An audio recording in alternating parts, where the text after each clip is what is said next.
O eternal and almighty God, from whom all power and wisdom come, we are assembled here before thee to frame such laws as may tend to the welfare and prosperity of our province. Grant, O merciful God, we pray thee, that we may desire only that which is in accordance with thy will, that we may seek it with wisdom and know it with certainty and accomplish it perfectly, for the glory and honor of thy name and for the welfare of all our people. Amen.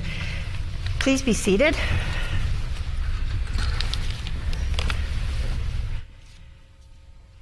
Routine proceedings. Introduction of bills. The Honourable Member for Interlake Gimli. Thank you, Madam Speaker. I move, seconded by the member from Swan River, that Bill 208, the Wildlife Amendment Act, protecting property from water and wildlife damage.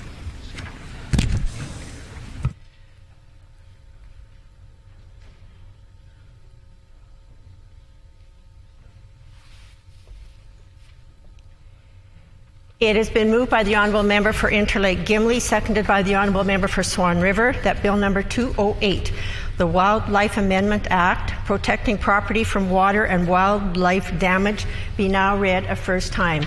The Honourable Member for Interlake Gimli. Thank you, Madam Speaker, and I want to thank everyone who is participating in Green Shirt today in support of 4-H, for those of us that have had the privilege of utilizing. I'm pleased to introduce this bill. It will empower municipalities, towns, and Northern Affairs districts to make decisions on their watersheds while freeing up conservation officers to work on important duties such as enforcement. Thank you, Madam Speaker. Is it the pleasure of the House to adopt the motion? Agreed? Agreed, and so ordered. The Honourable Member for St. John's. Madam Speaker, I move, seconded by the member for Thompson, that Bill number 301, the Winnipeg Humane Society Foundation Incorporation Amendment Act, be now read a first time.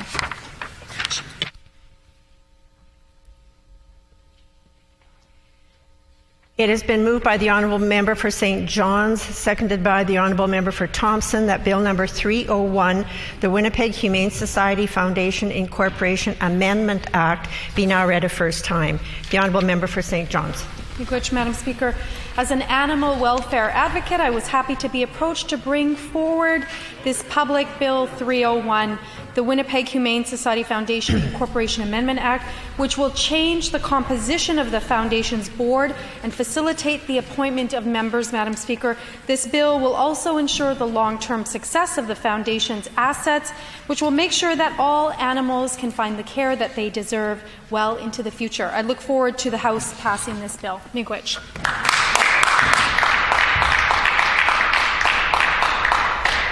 Is it the pleasure of the House to adopt the motion? Agreed? Agreed, and so ordered. Committee reports, tabling of reports, ministerial statements. The Honourable Minister of Agriculture and Resource Development, and I would indicate that the required 90 minutes notice prior to routine proceedings was provided in accordance with Rule 26(2). Would the Honourable Minister please proceed with his statement? Thank you, Madam Speaker. I rise today to celebrate the 4-H program in Manitoba on Show Your Colours Day. November has been proclaimed 4-H month to recognize the program's long-standing success and its impact on youth and communities. From the beginning of the Canadian 4-H movement in Roland, Manitoba in 1913 to today, the 4-H program has helped young people develop their individual skills. Building skills that nurture leadership and service to community through collaboration, diversity, and understanding is at the heart of the 4-H program. It has evolved from a rural-based farm and home program to a wide-ranging selection of projects. While beef and horse clubs still abound across Manitoba, there are now hands-on projects like food preservation, starting a business, small machines, fitness, and so much more. Of course, 4-H wouldn't be complete without the nerve-wracking communications competition, but this is more than offset by honing critical public speaking skills, not to mention the travel opportunities across Canada and around the world.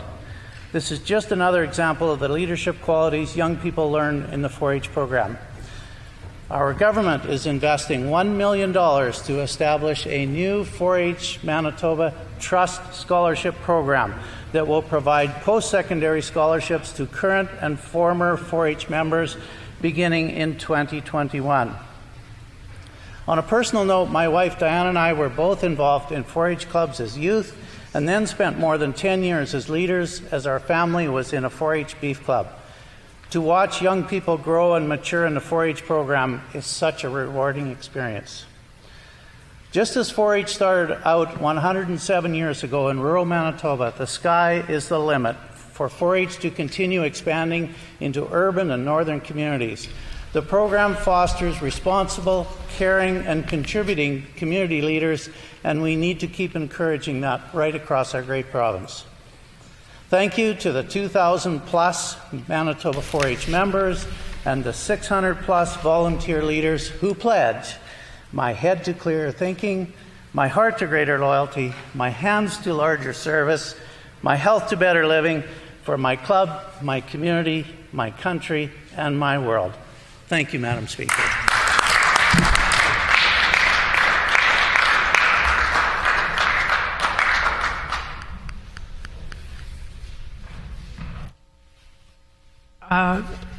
Can somebody indicate to me who might be responding to this?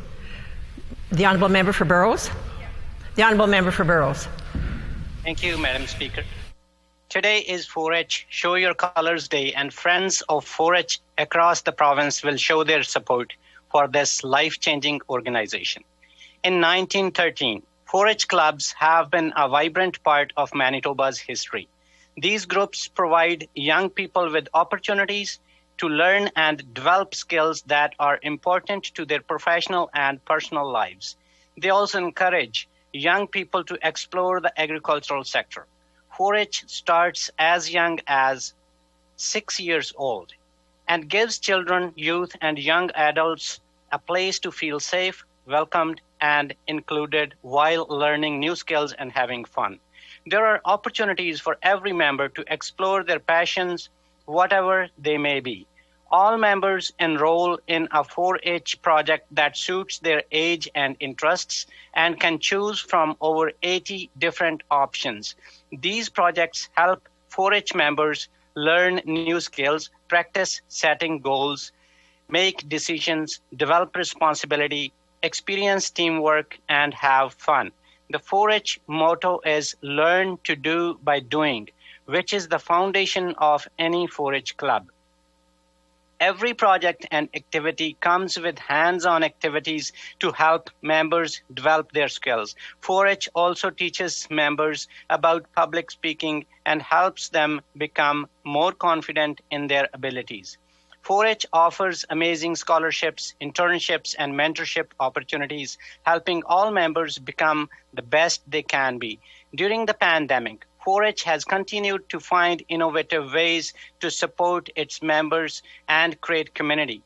4-H continues to change as Manitoba changes. However, there is still room for more ethnic diversity in 4-H clubs to truly represent all Manitobans.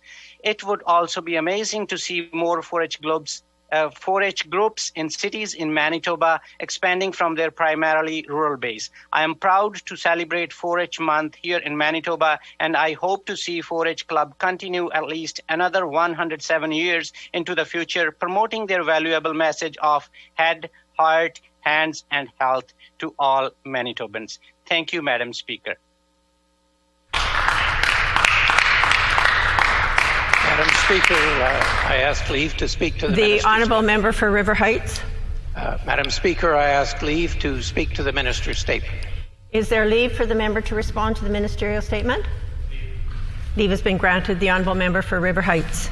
Yeah, Madam Speaker, the 4-H movement is very close to my heart. It's an incredible movement. My daughter Pauline participated in a 4-H program when she was growing up, learning about a local dairy farm close to where we were living. It's an amazing movement which helps young people to develop leadership skills, to learn by doing and participating in activities. It has deep roots in our agricultural community. Pauline and many others like her were involved with learning about community engagement and involvement, about sustainable agriculture and food security, about taking care of our environment, about healthy living, for example, preventing diabetes. And incidentally, this month is also Diabetes Month. She also learned about the science and technology of a dairy farm. It's not always appreciated that those involved in agriculture are often at the very forefront of technological change, as they keep up with the science and technology in order to survive and to do well in agriculture. And particularly, 4-H is about developing leadership skills. And in this area, my daughter Pauline has developed excellent skills that are helping her and IISD survive, to do well and to contribute to Manitoba's efforts towards sustainable development. I congratulate all those who are involved with 4-H. 4-H has contributed much to Manitoba and will continue to contribute much in the years ahead. Thank you.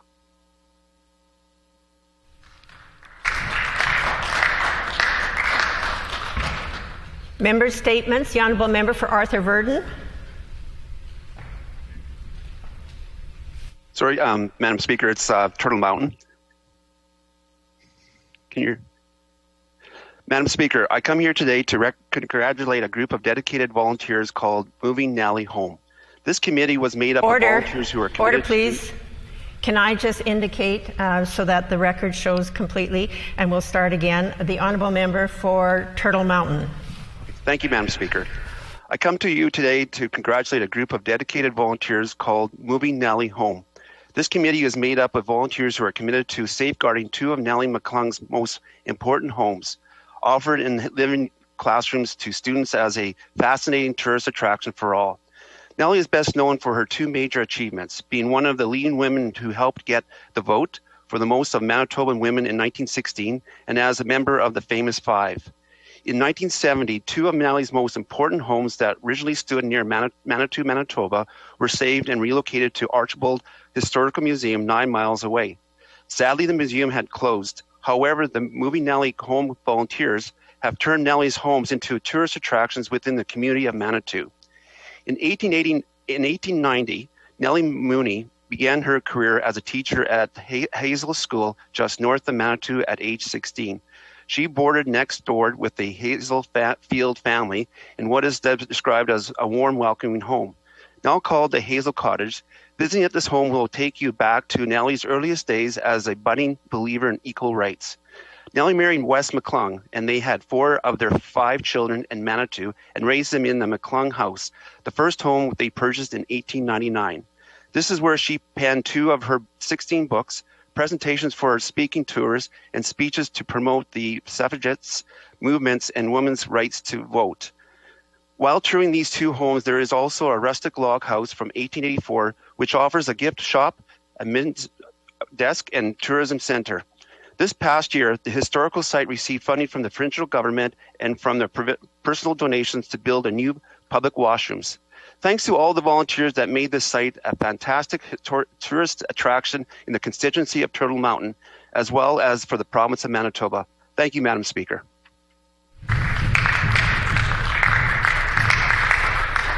The Honourable Leader of the Official Opposition. I rise to pay tribute to a great Manitoban. I would like my colleagues and the people of Manitoba to know the name Maninder Sidhu forevermore. Now, Maninder was a generous, hardworking, and super fun family man and business owner. He brought people together. He loved to socialize. People say he prepared 300 tax returns for community members every year, free of charge, just to help out. He also helped many people immigrate here to Manitoba, helping them settle, but also helping them find work through his business. Now, Maninder also had a sharp political mind, but to be clear, he was not partisan. He worked with Terry Duguid, he worked with Marcus Chambers, our colleague from St. Norbert, and myself. He sold countless memberships, he organized many delegates, and he worked tirelessly to help me in my leadership campaign. He taught me about Sikhism along the way, and he corrected my mispronunciations of Punjabi with a laugh and with a smile. Now, without his help and the help of many others, I would not be the leader of the Manitoba NDP today. And I can tell you that having the honor of sitting in this chair, in this chamber, is the second highest honor of my life. The only honor higher that I can imagine is having earned the support of somebody like Maninder. Sadly, we lost Mr. Sidhu to an unexpected illness just a few weeks ago. He leaves behind his legacy and his business to his wonderful wife, Mitu, and their great 2 school-age children who meant the world to him. Now, we send our condolences and we support you as we make it through this most difficult year. But Maninder Sidhu will live on in our hearts and in our minds, and now in the permanent record of Manitoba.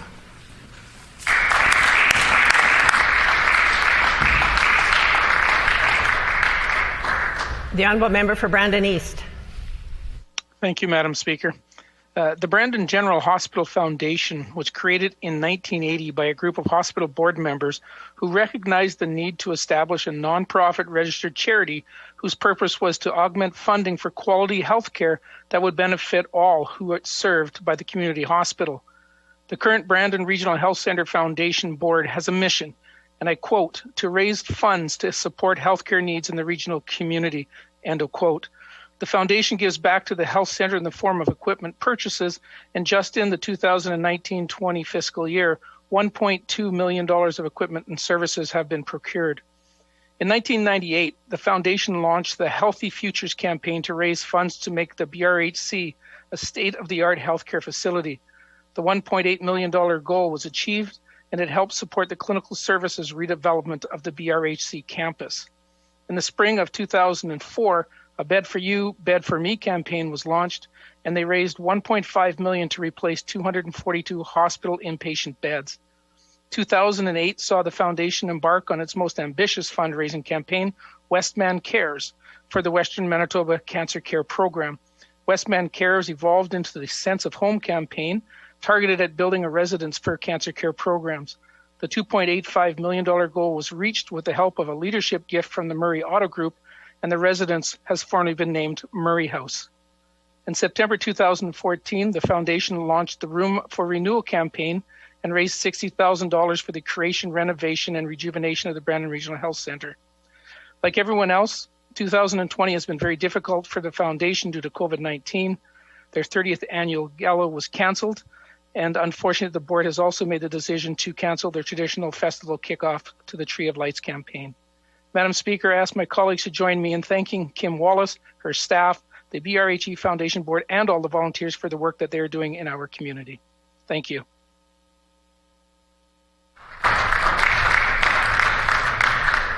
The Honourable Member for the Pas-Kamisak. Madam Speaker, the member from Flin Flon will be taking the place of the member from the Pas-Kamisak. All right, the Honourable Member for Flin Flon. Thank you, Madam Speaker. It's my honor to rise on behalf of all of my Northern Caucus colleagues today. With the arrival of the second wave of COVID-19, we've seen record numbers of cases in Manitoba, including Northern Manitoba. This government has had several months to prepare for the second wave, but they've failed to deliver a back-to-school plan before schools open. They failed to increase COVID testing capacity.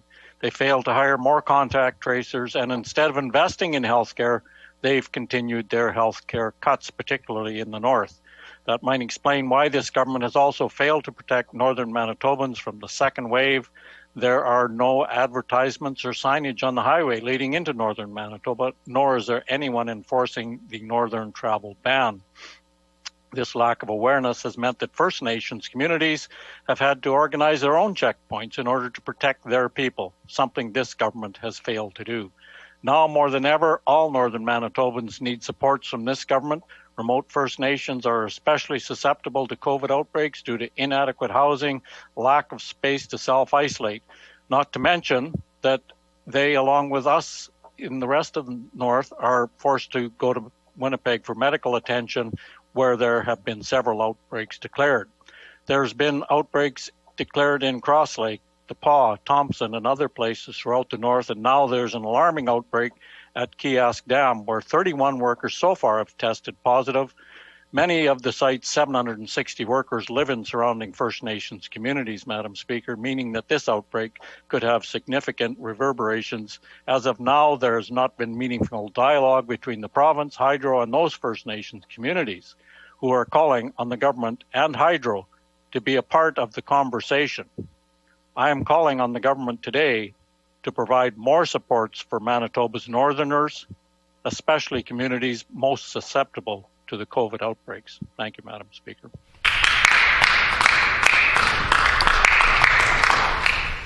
The Honourable Member for Southdale. Madam Speaker, I'm thrilled to have this opportunity to acknowledge the accomplishments of Chris Chipman, a dedicated community leader and former president of the Niagara Park Residents Association. During his 27 years of service as president, Chris devoted countless hours to events designed to encourage community connections, as well as countless projects to improve the neighborhood's aesthetics. In his early years, one of his most recognized undertakings as president was the historical restoration of the beautiful and unique street signs in the community. With Chris's leadership, the association was able to complete fundraising for the project through grant applications and the hosting of local barbecues and garage sales. In addition to the street signs, in 2015, Chris collaborated with the City of Winnipeg to replace the missing Maka image on the street signs. To the delight of previous and new residents, Chris also organized a 55th and 60th anniversary event, updated the Papoose Park's old wooden play structure for the safety and enjoyment of the community's children, and helped in the production of the book, Niagara Park, 60 Years of History. Annual events Chris spearheaded include the Summer Plant Exchange for gardeners, Fall Movie Night in the Park, and the Christmas Sleigh Ride for kids that gathers food donations for Winnipeg Harvest and toy donations for the Christmas Cheer Board. An avid sports fan, Chris made sure to include events like bingo bowling, golf tournaments, and an annual Grey Cup pool. Please join me in paying tribute to Chris's many contributions and dedication to the Niagara Park Residents Association. His service is deeply appreciated by all residents and has left an indelible mark on the entire community. Thank you, Madam Speaker.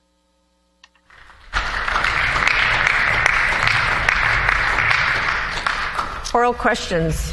The Honourable Leader of the Official Opposition. Madam Speaker, small businesses are suffering right across our province. They're running out of time. They're running out of money. What they're asking for from this government is more direct financial assistance, just to help them keep the lights on, to help them stay in operation. But this Premier and his cabinet have not been listening. Instead, they've only been focused on putting out cabinet ministers to spread false information. What are the businesses saying? Well, they're saying, and this is a direct quote here, it's simply not true based on the numbers and restrictions that we have. That was the CFIB. They're saying it's simply not true, and there's so much more that can be done. That was the Winnipeg Chamber of Commerce. Local business owners are even clearer. Here's a quote: "Not only has my business completely been unsupported by the province, but my employees have yet to receive any help whatsoever." When will the Premier stop with the falsehoods and instead start with helping small business? The Honourable First Minister. Well, I can't stop, Madam Speaker, on the member's accusation because I haven't begun. I simply tell the facts. The facts are 10,000 businesses so far in this province have been advantaged by our GAP program financing. And Madam Speaker, no other province has a program like this that works as well as this to get money out to businesses when they need it, where they need it.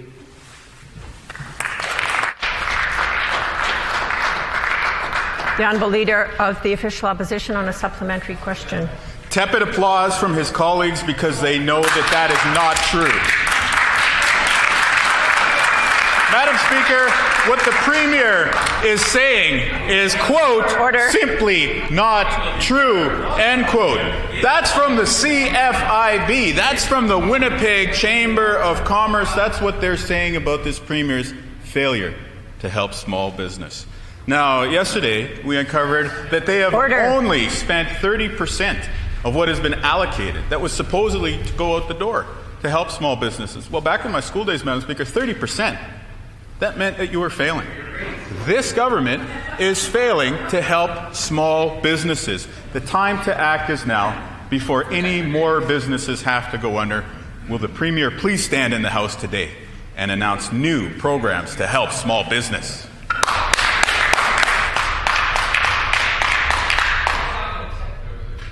The Honourable First Minister. I appreciate any question on small business and supporting small business from an NDP member, Madam Speaker. After years of raiding the coffers of small businesses, it's pretty rich for the member to try to pretend he's a defender. Madam Speaker, I've been a defender of small business and a small business person, as have many of the people on this side of the House.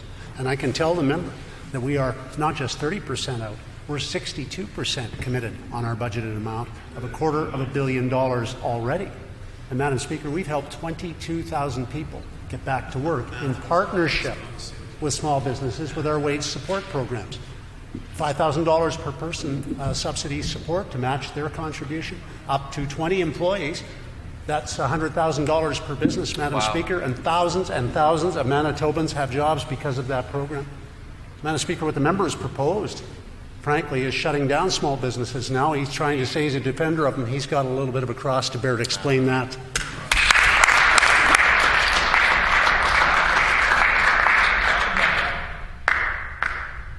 The Honourable Leader of the Official Opposition on a final supplementary. Madam Speaker, the only thing this Premier wants to spend money on is billboards with the failing tagline of Ready, Set, Go.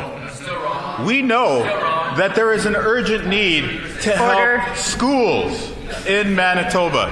Madam Speaker, teachers are already burned out, and we're only 2 months into the school year. Teachers are resigning mid-year. Parents are worried about the safety of their kids, and the students themselves, we know that they are not getting the quality of education that they deserve. At the same time, there's $85 million in federal funding that is still unspent on the part of this provincial government.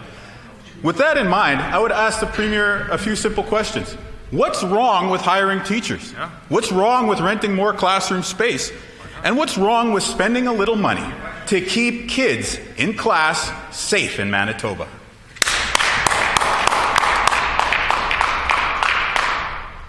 The Honourable First Minister.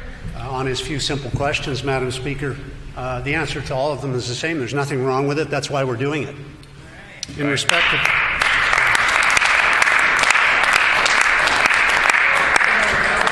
expenditures the member should be aware of so far, $714 million in this fiscal year to help businesses, $714 million through supports such as conditional non-repayable loans, working capital grants, targeted wage subsidies, student wage subsidies as well. A record number of students got jobs this summer, because of our programs, Madam Speaker.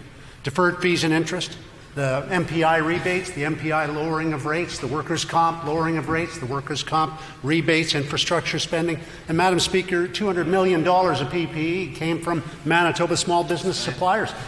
We're supporting our small business community. We're going to keep doing that, Madam Speaker, and we look forward to getting through this together with all our small businesses as well.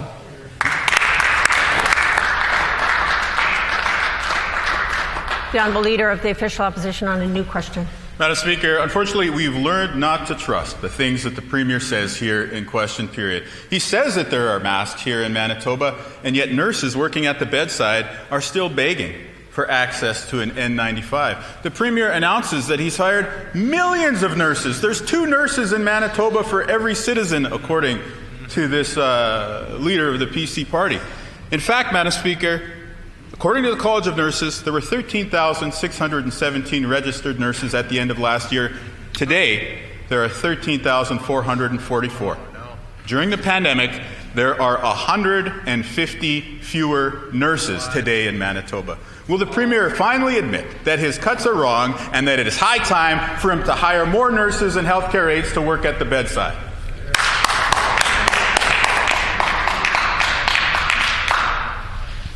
The Honourable First Minister. Again, Madam Speaker, the member's record on truth tells us that if it were an island, it would be uninhabited by that member. And the fact is that we have hired significant numbers of nurses here over the last number of months, and we'll continue to do that. But the fact of the matter is, Madam Speaker, that the member departs, unfortunately, from the facts in his preamble. It makes it difficult to give credence to his question. I can only say this. Our capacity for ICU, for example, is expanding as a result of planning work that was done over a number of months. I can tell Manitobans that we have the capacity for an additional 100 ICU beds before the end of the month. We hope they're not needed, but it's there. So when the member foments fear, I remind him that fear is not a plan. We have a plan. He has fear.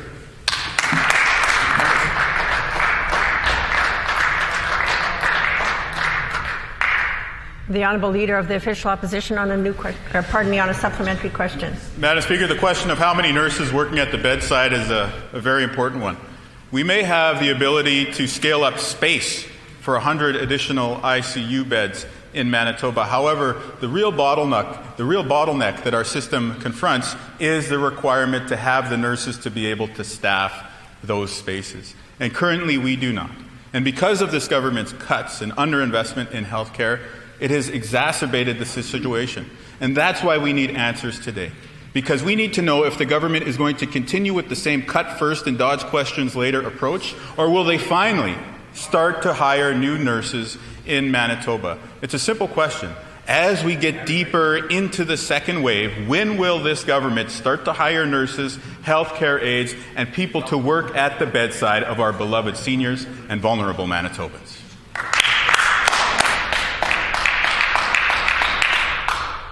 The Honourable First Minister. The member needs to remind himself, and in particular at this point in time, that the simple dull repetition of erroneous statements does not give them a single additional element of truth. We're $600+ million more investing in healthcare this year than the NDP ever did. Madam Speaker, just on the category of nurses, just on the contact tracing issue alone, we have more than double the number of nurses available to do that. 290 nurses. We've had 60 now from the Red Cross in addition. StatsCan, I raised with the Prime Minister yesterday that they have made an offer to assist us in terms of people from StatsCan. And so those resources are coming in. I think the challenge the member faces here is to make sure that he doesn't foment unnecessary fear among people to try to gain partisan advantage at a time when people want hope. And they deserve to know, Madam Speaker, that we're acting and we are taking precautionary measures in terms of additional hiring to prepare capacity beyond present needs and beyond the needs we anticipate for some time, Madam Speaker. That hope needs to be there for Manitobans now.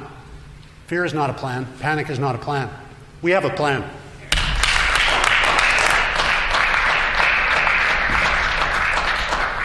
The Honourable Leader of the Official Opposition on a final supplementary. Madam Speaker, we have seen many attacks by this government on frontline healthcare workers over the past 4 years, but perhaps none were as bad as the attack we saw yesterday from this Minister of Health on the doctors of Manitoba. This Minister of Health, rather than accepting responsibility of the need to do better, decided to cast aspersions and question the motivation of physicians who are offering life-saving treatment in Manitoba. These are people who took an oath to do no harm. These are people who sacrifice their own well-being to serve others. These are people who are speaking out at potentially grave professional risk in order to offer a public service for all Manitobans. We need a clear statement from the Premier. Will the Premier apologize to the doctors of Manitoba, and will he tell his Health Minister to do the same?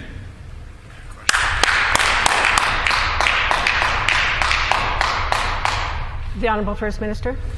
Madam Speaker, for the member opposite who has such a record of being unaccountable to attack a minister who's dedicated himself so in such a focused way for so long during a pandemic just clearly demonstrates his inability to understand that we're in a battle together and that we need to face up to the realities that Team Manitoba needs everybody on it. Not an attempt to play word games and score partisan points.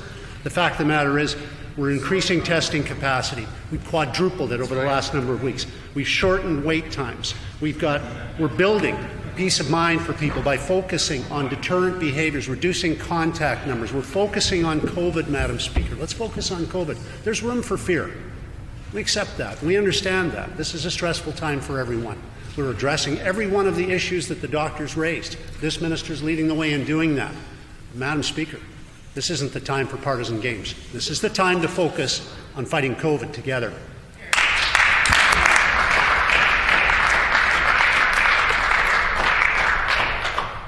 The Honourable Member for Union Station. Madam Speaker, yesterday the Minister of Health said that intensive care doctors were causing chaos in the health system and that he questioned their motivations. Madam Speaker, their motivations are this: to protect the public and to save lives. Doctors have responded, calling the minister's words a profound insult to healthcare teams, appalling and outrageous. Madam Speaker, these are the people on the front lines of this fight. Will the minister apologize to intensive care doctors for questioning the motivations of our frontline health professionals?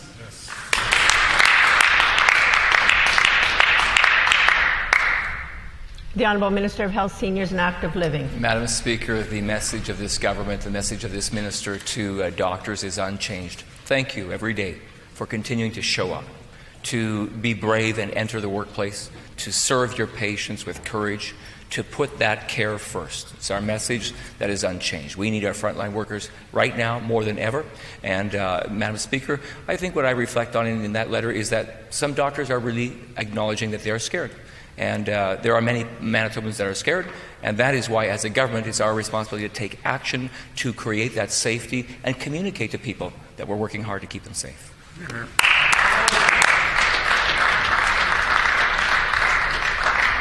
The Honourable Member for Union Station on a supplementary question. Madam Speaker, the motivation of intensive care doctors and the motivation of all healthcare professionals is to save lives. They do not want ICU capacity to run out, and they do not want to be forced to decide who lives and who dies. Doctors have raised these concerns with the minister for over a year, but their concerns have been ignored.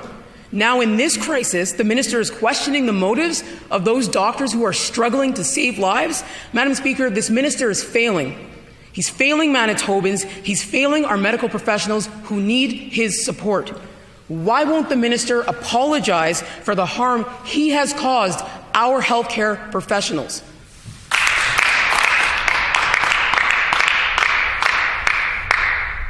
The Honourable Minister of Health, Seniors and Active Living. Yeah, Madam Speaker, to be clear, it's a broad array of doctors, not just intensive care doctors.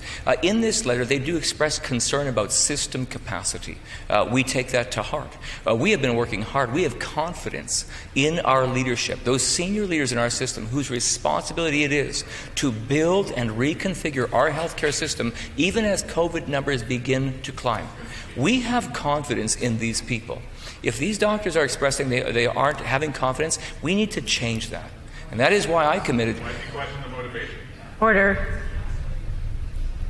That is why we've committed to provide a technical briefing at a level of detail that the doctors have not seen before. That we will give that to doctors, let them see that plan, let them have confidence in that plan, because, Madam Speaker, now more than ever, Manitobans need to have confidence.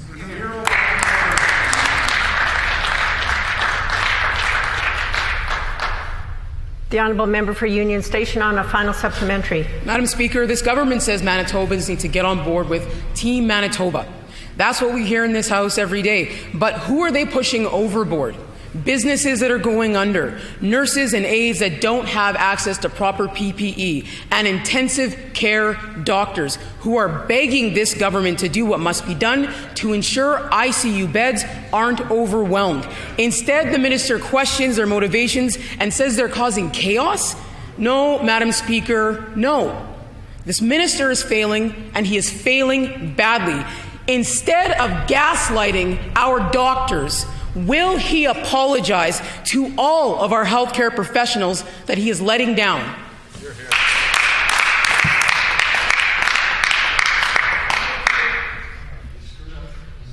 Order. The Honourable Minister of Health, Seniors and Active Living. Madam Speaker, our gratitude for our frontline workers, including doctors, is unchanged. We've expressed it every day. We need our healthcare system now more than ever. And we have expressed as well that while the opposition continues to try to make things partisan, we are expressing confidence in the senior leadership that is leading our pandemic response. We have great doctors, and no one reflects on the fact that they are showing up for work every day and working hard to keep their patients safe. We have other doctors whose responsibility is to plan the system to make it ready for pandemic response. I assure those doctors that work is going on their behalf and on behalf of all Manitobans.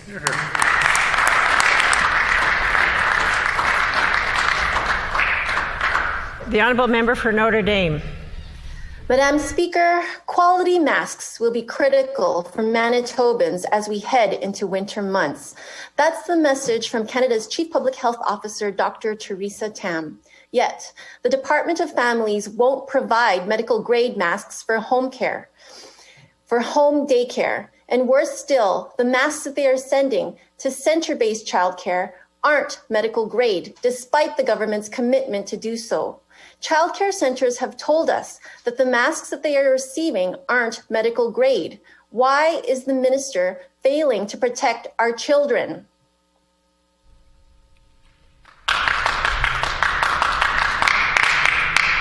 The Honourable Minister of Families. Thank you very much, Madam Speaker, and I thank the member for the question. Once again, she is putting false information on the record, Madam Speaker. I will say that we have provided almost 1 million individual PPE items, including 906,700 masks, 7,580 pieces of eye protection, Madam Speaker. We are providing those masks to the centres for those who are working in the centres and for those children who don't come with their own masks as well, Madam Speaker. We are continuing to work through this pandemic with the childcare sector. We have a tremendous amount of respect for all those who work in the system, and we will continue to do what's in the best interest of those children and the workers within the childcare system.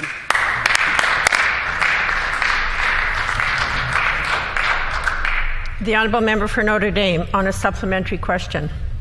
Madam Speaker, again, the government put out notice that they would be providing medical grade masks to childcare centres, but childcare centres have told us that these masks are not up to grade. It's a familiar problem with the Pallister government. They were unprepared and ordered $16 million of masks for medical professionals that can't be used. 5 million N95 masks were ordered, but the province failed to first ensure that the masks met medical standard. It's a failure of the Pallister government to properly prepare for this pandemic. What is the minister going to do about $16 million in improperly purchased masks and masks for childcare centres that aren't medical grade?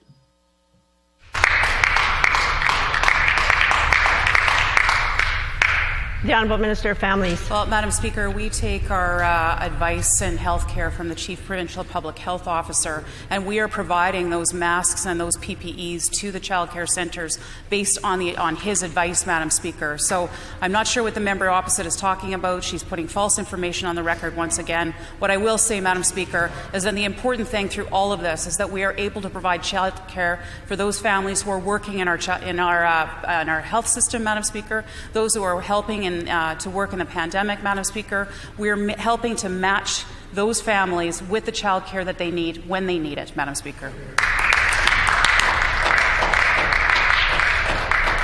The Honourable Member for Notre Dame on a final supplementary. Madam Speaker, the Minister of Health, in estimates this week, said that in the first wave of the pandemic, the province was days away from running out of personal protective equipment. The Pallister government was not prepared for this medical emergency, and the response has been a mess. $16 million in N95 masks were purchased that can't be used as intended, and childcare centres aren't getting the medical grade masks that they were promised. It's a failure of leadership and a failure of planning. What is the minister going to do to fix this mess?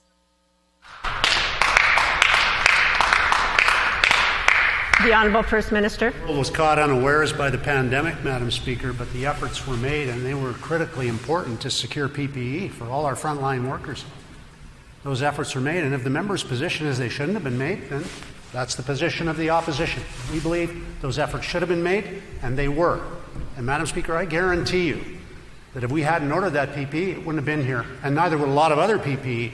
If we'd used the processes put in place by the previous government, we'd been waiting months for PPE. So instead, we went ahead and got the PPE, put it in the place where it could be used, and if the NDP position is we shouldn't have ordered PPE, let them put it on the record. Let them put it on the record.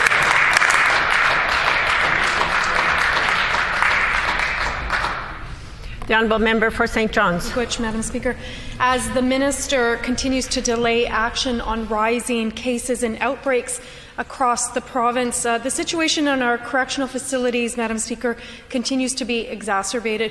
There are now 112 confirmed cases of COVID-19 at Headingley Correctional Facility alone, Madam Speaker. A Manitoban currently housed there says that the minister's handling of the COVID-19 outbreak is, and I quote, like treating us like we're sick animals. They are just throwing us in a cell with nothing and not even trying to help us at all. End quote, Madam Speaker. This is simply shameful. What is the minister's plan to immediately address the outbreak at Headingley Correctional Facility?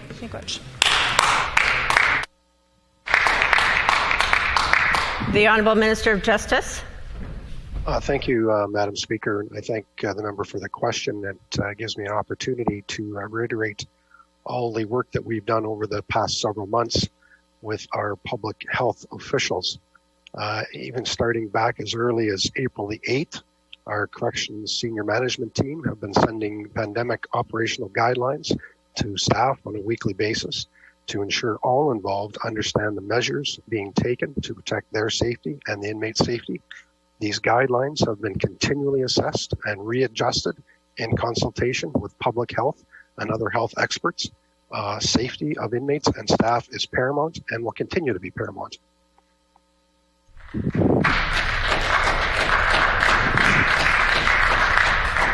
The Honourable Member for St. John's on a supplementary Madam question. Speaker, and yet the cases of COVID-19 continue to rise in Headingley and across all of our correctional facilities in the province.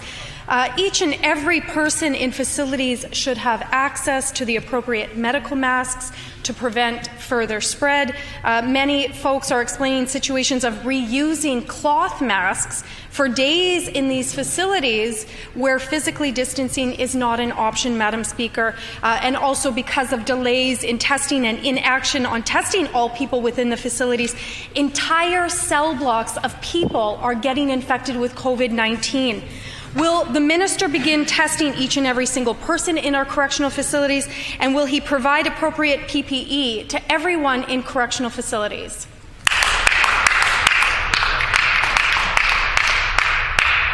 The Honourable Minister of Justice. Thank you, Madam Speaker. Thanks for the opportunity to correct the record. Obviously, testing has been done. We've completed over 850 tests of inmates to date. Testing will continue at the direction of our public health officials. I will say that individuals that are tested positive, those cohorts are placed together. Clearly, inmates that are not showing symptoms are housed in different areas of our facilities. Manitoba has been a leader in obtaining PPE, and medical grade PPE is available to our staff. We've been a leader when it comes to using technology and fogging equipment in our corrections facilities. Again, safety is paramount for both our inmates and our staff.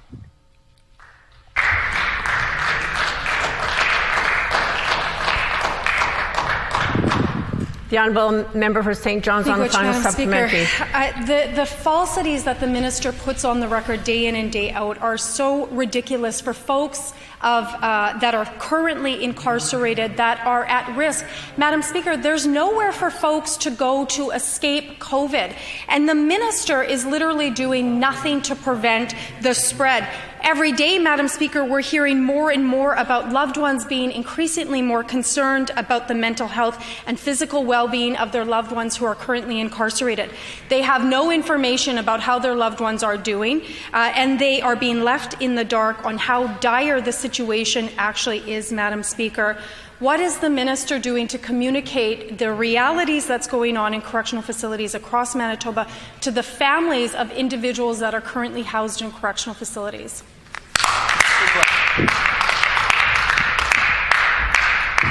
The Honourable Minister of Justice.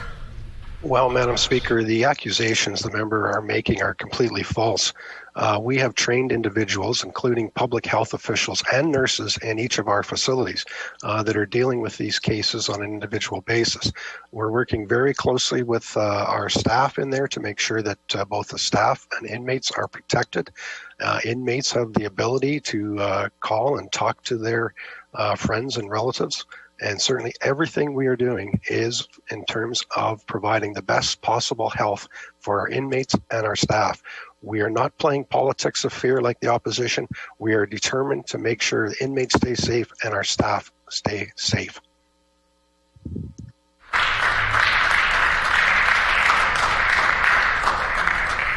The honourable member for Fort Garry. Madam Speaker, after going into hiding on Friday, the Premier emerged to put out a sham survey on whether or not a curfew should happen in the city of Winnipeg. It asked questions like, and I'm not making this up, Madam Speaker, whether health workers heading into the hospital for an overnight shift should be exempt from a potential curfew. Now, everybody knows the answer to that question, including our hapless Premier. This is more about PR spin from the Pallister government than any sincere attempt to keep Manitobans safe. Why has this government deflected again from its responsibility to lead during this crisis?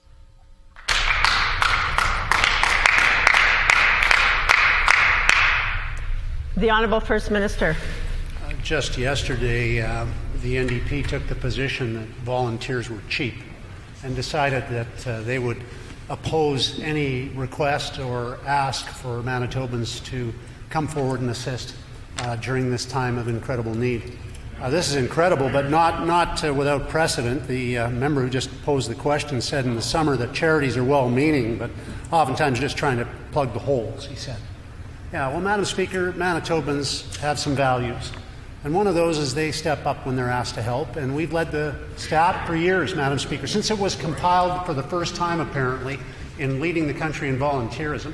So I just have to say to the member, I don't think there's anything wrong with asking Manitobans to step up and help. And I don't think there's anything wrong with asking Manitobans for their opinion either.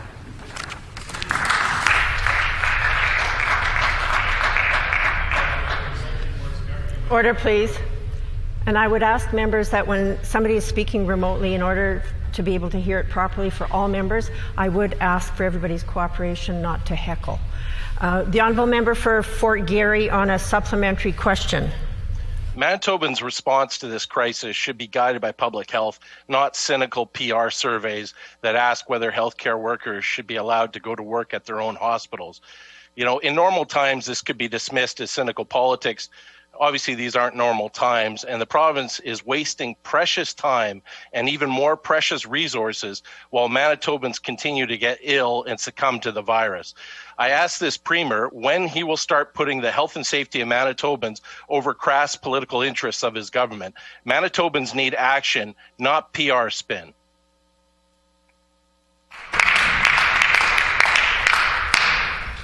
The Honourable First Minister. Well, the member's right on one thing, and public health should take the lead on a public health issue. That's why we decry on this side of the House the members opposite criticizing our public health leaders day in and day out. That's why the members can't have it both ways on the other side of the House. They can't have it both ways. Madam Speaker, they're praising those who would ask questions, Madam Speaker, and that's fine. That's perfectly good, but not to the extent of attacking our health leaders like Dr. Brent Rusin. So what the members on the other side of the House are trying to do, Madam Speaker, is have it both ways. They say we should listen to everyone, like, 200 doctors, and I agree. But then they say we shouldn't listen to anyone when they have a view on a curfew. It's a total contradiction. The member's caught in his own filibuster.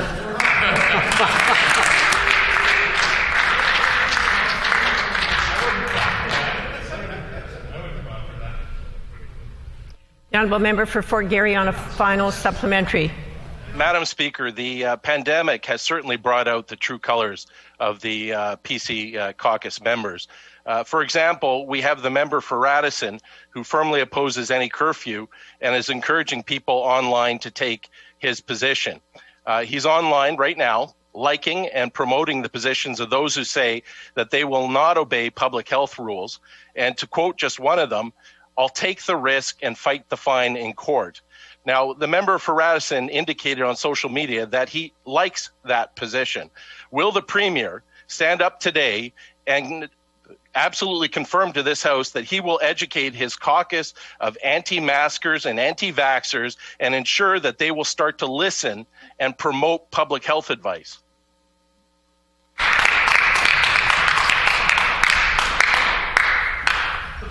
The Honourable First Minister. Well, the NDP's where they are, and the little rump that they have, Madam Speaker, is evidence of the reason.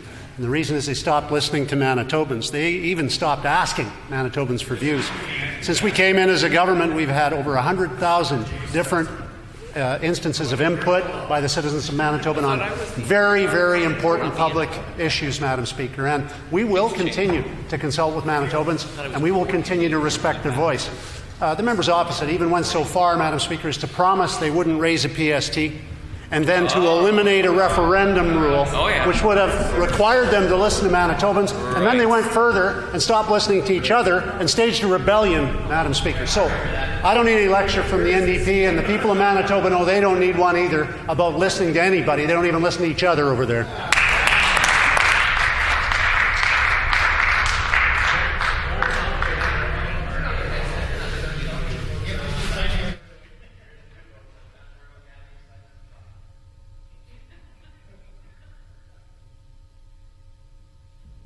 The Honourable Member for St. Boniface.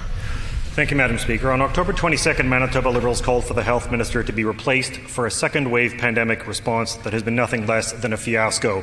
Every day since then, the Minister has given us more and more reasons justifying our call. Yesterday, he attacked over 200 doctors for causing chaos when all they were doing was pleading with this Minister to just do his job. They deserve praise for their courage in speaking up. Is the Premier going to remove his Health Minister today for undermining public health, or will he continue defending and rewarding the incompetence that has put Manitobans' health and economy at risk? The Honourable First Minister. Raybould, I mean, the Liberals kicked out a minister for standing up and doing the right thing. I don't need any arrogant advice from that member about how to respect people in a cabinet, Madam Speaker. The Liberals know how to disrespect their own people well enough. The fact of the matter is this minister has taken the lead on increasing testing capacity by quadrupling it. This minister has taken the lead on improving capacity throughout the summer months, 149 new ventilators. This minister has taken the lead in shortening wait times, hiring nurses, increasing peace of mind for Manitobans by taking the necessary leadership steps in partnership with the very health leaders the NDP and Liberals decry and criticize in this House, Madam Speaker. That's what this minister has done, and that's what he's going to darn well keep doing.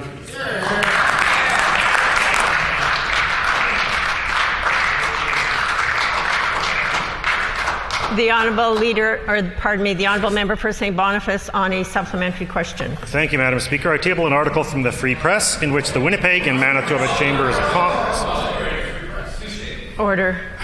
In which the Winnipeg and Manitoba Chambers of Commerce, Entrepreneurs and Canadian Federation of Business confirm what Manitoba Liberals have been saying for months, that Pallister government's business supports are some of the most useless in the country.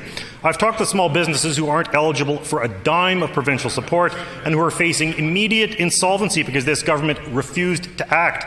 Now, the Premier has no problem running up Manitoba's debt when he personally benefits from a $200 check or a home insurance tax cut. Is this Premier going to stand idly by and allow a small business apocalypse in Manitoba, or will he step up now with supports to help them survive? The Honourable First Minister. I always appreciate, and I'm filled with gratitude, Madam Speaker, when a Liberal stands up in this place and talks about supporting small businesses. I really appreciate that, and I thank the member for that. Madam Speaker, we're covering up to 50% of the wages for hires in our small business sector. No other province is doing that. That allows 20 people to be hired, $5,000 per, $100,000. No other province is doing that. Not one. Madam Speaker, we're 60% of the way there in our budgeted amounts, and we're prepared to go beyond them if need be, because this pandemic isn't a sprint. It's a marathon. And the member can try to score points criticizing our programs all he wants, but over 20,000 Manitoba businesses have benefited from them, and that's a good deal for them.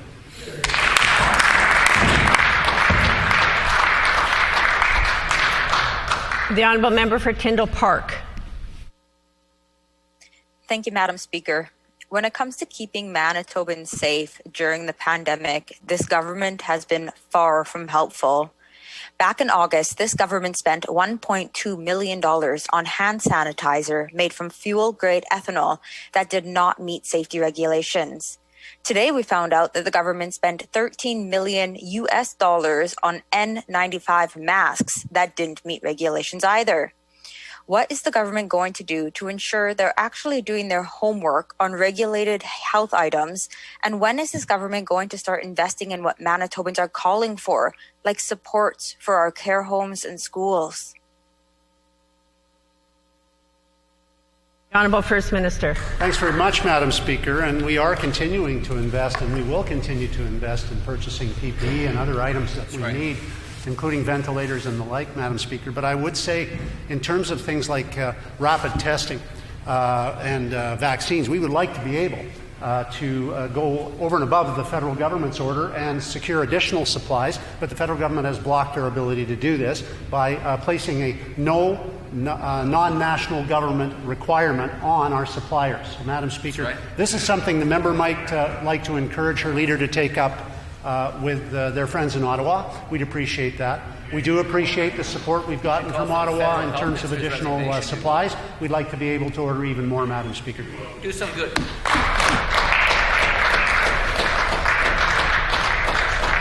The Honourable Member for Selkirk. Thank you, Madam Speaker.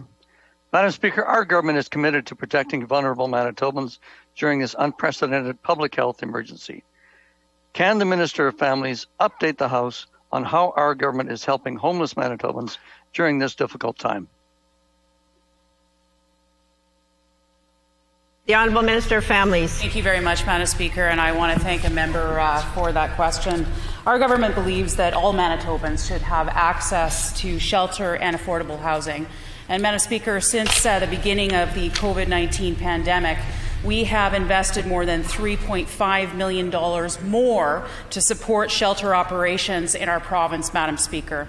We are providing isolation space for homeless Manitobans required to isolate due to the COVID-19 pandemic, and we are partnering with Resource Assistance for Youth to provide housing to at-risk youth in our community. Since 2016, Madam Speaker, we have invested more than $108 million, providing more than 700 new affordable housing units. Madam Speaker, unlike the NDP, we will always stand up for vulnerable Manitobans.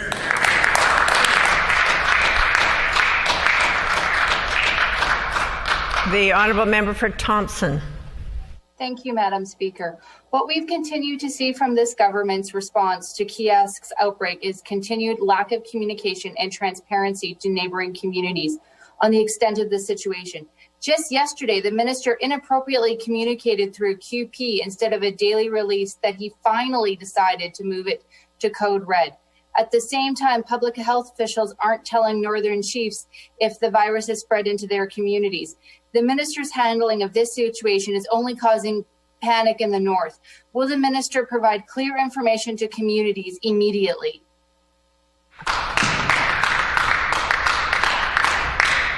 The Honourable Minister for Crown Services. Well, thank you, Madam Speaker. And again, as I indicate every time I get the opportunity to rise in this House, that the health and safety of Manitobans, particularly at kiosk and surrounding communities, is our number one priority, Madam Speaker. The first confirmed case of COVID-19 at kiosk site was announced on October 25th, Madam Speaker.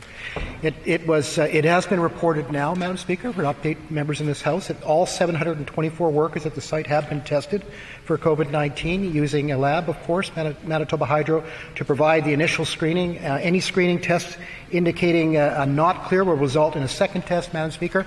They're going above and beyond duty to ensure that Manitobans are kept safe. And lastly, Madam Speaker, as a result of increased number of COVID testing, as I indicated yesterday, the site is now in code red, Madam Speaker. We continue to consult with members of KCN. The member's time has expired. Manitobans. The time for oral questions has expired, and I have a ruling for the House.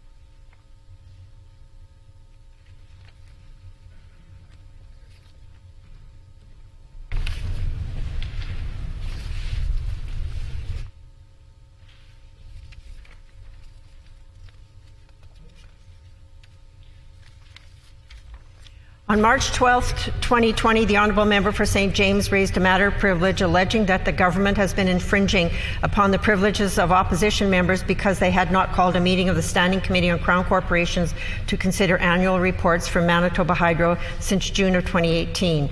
The member stated that not referring hydro reports to committee has prevented the opposition from holding the government accountable on many serious issues affecting Manitoba Hydro. He concluded his remarks by moving, and I quote, that this issue be immediately referred to a committee of this House, end quote. The Honourable Government House Leader and the Honourable Member for River Heights also spoke to the matter of privilege before I took the matter under advisement. I thank all Honourable Members for their advice to the Chair. There are two conditions that must be satisfied in order for the matter raised to be ruled in order as a prima facie case of privilege. First, was the issue raised at the earliest opportunity, and second, has sufficient evidence been provided to demonstrate that the privileges of the House have been breached in order to warrant putting the matter to the House.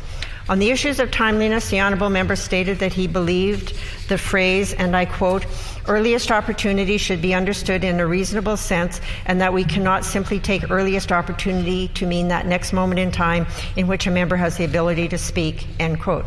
I disagree with the member on this point, as I do not find that argument convincing. The member indicated that the committee in question had not met since June of 2018 to consider hydro reports, and this in itself makes it abundantly clear that the member or any of his colleagues could have raised this issue in the House many times in the previous 21 months. Accordingly, I am ruling that the test of timeliness was not met. Regarding the second issue, I have stated on numerous occasions that a matter concerning the methods by which the House proceeds in the conduct of business is a matter of order, not privilege. Joseph Mango, in the second edition of Parliamentary Privilege in Canada, states on page 14 that, and I quote, allegations of breach of privilege by a member in the House that amount to complaints about procedures and practices in the House are by their very nature matters of order, end quote. He also states on page 223 of the same edition, and I quote, a breach of the standing orders or a failure to follow an established practice would invoke a point of order rather than a question of privilege, end of quote. It has also been ruled many times in this House that the opinion of the Speaker cannot be sought about matters arising concerning committees, and that it is not competent for the Speaker to exercise procedural control over committees. Speaker Rocan made such a ruling in 1989, in 1993, and in 1994. Speaker Hicks also made 5 such rulings during his tenure, and as your current Speaker, I've also delivered this same ruling, including earlier this session. Although the Honourable Member for St. James may have a difference of opinion regarding the timing of calling Crown Corporation meetings, this falls more into the category of a complaint against the government and not a breach of parliamentary privilege. With the greatest of respect, then, I rule that the matter raised does not fulfill the criteria of a prima facie case of privilege. Petitions, grievances, orders of the day. The Honourable Government House Leader. Thank you, Madam Speaker. I believe that the Opposition House Leader might have something to say. The Honourable Official Opposition House Leader. Thank you, Madam Speaker. Could you please canvass the House for leave to alter the estimate sequence permanently so that the Departments of Agriculture, Municipal Relations, and Conservation and Climate will be considered in that order prior to consideration of the Department of Indigenous and Northern Relations in room 254. Is there leave to alter the estimate sequence permanently so that the Departments of Agriculture, Municipal Relations, and Conservation and Climate will be considered in that order prior to consideration of the Department of Indigenous and Northern Relations in room 254? Agreed? Agreed, and so ordered. The Honourable Government House Leader. Yes, Madam Speaker. Now would you please resolve in a Committee of Supply? The House will now resolve in a Committee of Supply to consider estimates.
Are we almost ready to get started?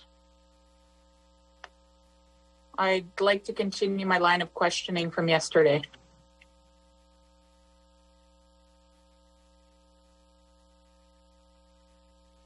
Yeah, we haven't started yet, so we're going to, I think we have some technical difficulties with the ministers, with his technology. We'll bring the committee to order when we're ready to start. Yeah, I'll bring the committee together when we're ready to start, when everybody's ready.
Any idea on time estimate on how long when we're gonna get started? You see the ministers in the room.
Can the minister not get another computer that would work?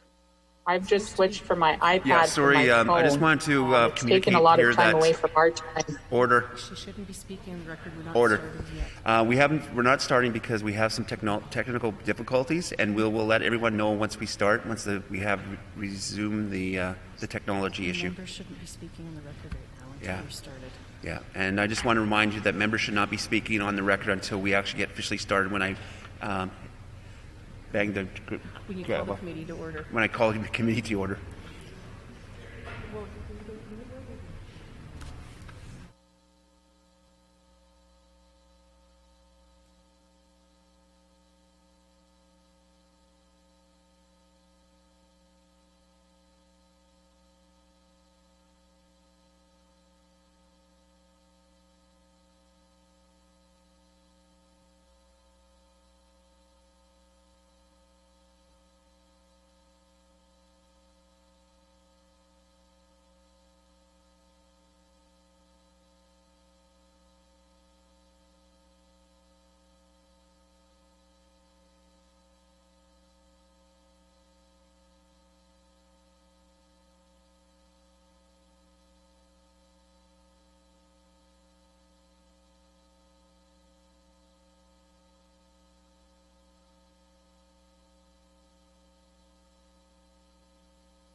Will the Committee of Supply please come to order? This section of Committee of Supply will resume to the consideration of the estimates for the Department of Health, Senior and Active Living. As previously agreed, questioning for this department will proceed in a global manner. The floor is open for questions. The honourable member for Point Douglas.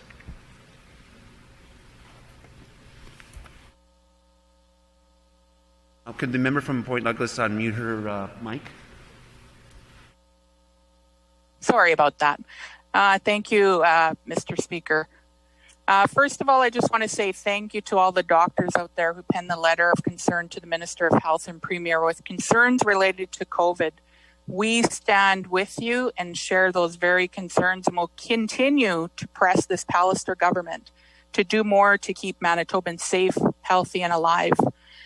Secondly, I just want to go back to make a little statement yesterday in regards to the minister not answering how much unspent federal money will be carried over for the 2019-2020 year. These are 100% federal dollars.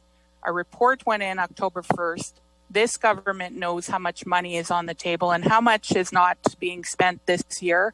In the midst of a global pandemic, I might add, where thousands of people are struggling with mental health and addictions. This money should be being spent in this fiscal year and not being carried over, as the minister alluded to last time we were in estimates, saying that, these are for projects in later years. So again, this minister is keeping federal dollars that belong to Manitobans that need to be invested today for mental health and addictions. So I'll go back to my question that I asked yesterday, and I've asked several times in the House now. How many people have died as a result of an overdose during this pandemic? And why is Manitoba so far behind in reporting this when other provinces have been transparent and letting the community and the public know? And they've actually used this data to help guide next steps. Miigwech.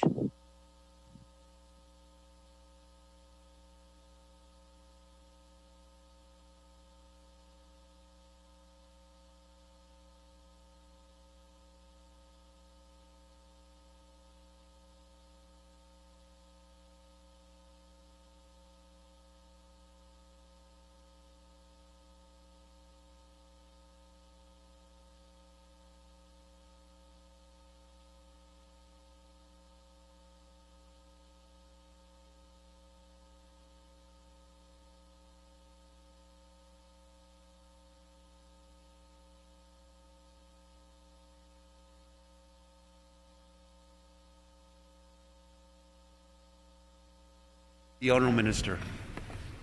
Thank you, Mr. Chair. There were a minimum of 3 separate inquiries in the member's statement, and so I will choose first to respond to those first of those questions.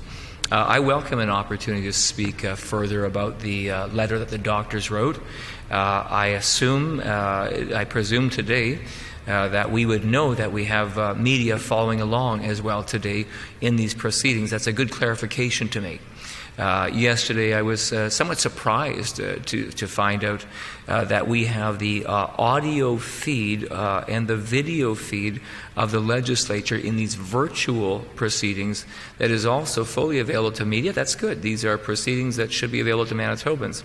And so now, because there wasn't an opportunity today, it would seem for me to do a media scrum subsequent to the Committee of Supply, then I can give a response here and indicate again that we did receive a letter from these undersigned doctors who signed this letter to express concern. And, while I stand by the words I said yesterday to say the timing is a challenge coming right now.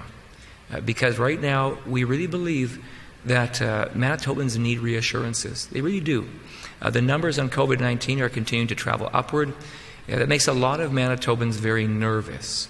There's a lot of Manitobans who are scared about what this is going to mean in the future. And in the same way, I have to reflect that the letter also reveals that there's a lot of doctors who are scared out there. And that is legitimate. They are scared about what it will mean for them in the workplace, their health. They are scared for the patients that they want to serve.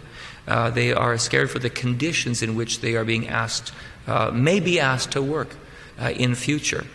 And as I read and reread the letter, I reflect that it's important to go right to the point. So what is the point of the letter? And I would suggest that the point of the letter is to say we are not getting enough information. It's what I've heard before in the system. So I asked questions of my senior staff, and I've asked questions of doctors. I had a meeting with a group of doctors last night. Really appreciated the interaction that I had with some senior leaders and doctors in our system from various areas of practice, various hospitals within the system. And I said to them, why is this happening? And they said, well, it's because, these doctors really feel like enough information isn't being shared with them at this point in time. And I want to consider that carefully, and that's why I've called for a technical briefing with those senior system leaders who are responsible to be guiding us at this time. Those people include, but are not limited to, Lynette Saragusa, the Chief Integration Officer for the Shared Health, and it includes Dr. Perry Gray, who leads the planning part of the Health Incident Command structure. It includes people like Beth Beaupre, that Director of Labor Relations over at Shared Health, formerly the Assistant Deputy Minister in the Department of Health responsible for labor. And we're making those people available. But also, in addition to that, we're making these same leaders available to doctors, starting with critical care doctors and medicine area doctors, to let them know more about the plan. Because I think what we're hearing in that letter is they want to know the plan. Doctors in this letter said they're concerned about contact tracing. I would love the opportunity to share with them more openly about the way we're increasing resources for contact tracing. Doctors expressed they were concerned about capacity, like lab capacity. And I can say to them with more confidence that we just crossed a level where we recorded 4,000 tests in a single day, and we're now at a daily test average of more than 3,000. Doctors said they were concerned about the ability to get good communication and good information to them in a timely way. And if that's something we can do better, we're going to do it better, because I really truly believe we're all in this together. So there is more that the doctors said in their letter, but I would say Manitobans need that reassurance at this time. Doctors are doing the things that doctors do, but doctors more than anyone understand that people have specialties. And the specialties that we have serving Manitobans at this time are those specialties in the area of system planning and coordination, and capacity planning, resource planning, health human resource planning. And I asked doctors everywhere, both those who signed the letter and the many, many who did not sign that letter, to put their faith in those people. And if we can help them have more confidence, we will do so. The honourable member for Point Douglas. Which Deputy Speaker, I've asked several times, and I'm not sure why the minister avoids this question. Or, Manitobans have been asking, families, in fact, have been asking, how many people have died during this pandemic due to an overdose? There was a gentleman in my mom's apartment building. She was looking after my granddaughter, and she walked out to go change her laundry, and there was someone overdosing, and unfortunately, this young man succumbed to an overdose and ended up dying. This is just one family who's been asking about these numbers, because they want to know exactly what this government is doing to address it. And we heard yesterday again that they're holding money that is all federal dollars that is supposed to be allocated to mental health and addictions for future years in a global pandemic, when people are losing their lives. When we've seen a 400% increase in needle use in Brandon, when we're seeing, bloodborne diseases increase in this province. So again, I'm going to ask the minister, how many people have died during this pandemic due to an overdose? And why is our province so behind in being transparent and letting Manitobans know this number, which would in fact help guide what this government does next to address and help save people's lives.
The Honourable Minister. Thank you, Mr. Chair. I'm pleased to be able to provide a response to the member's question. So I want to be clear with the member. The member is asserting that somehow the government is kicking the can of funding down the road for future years.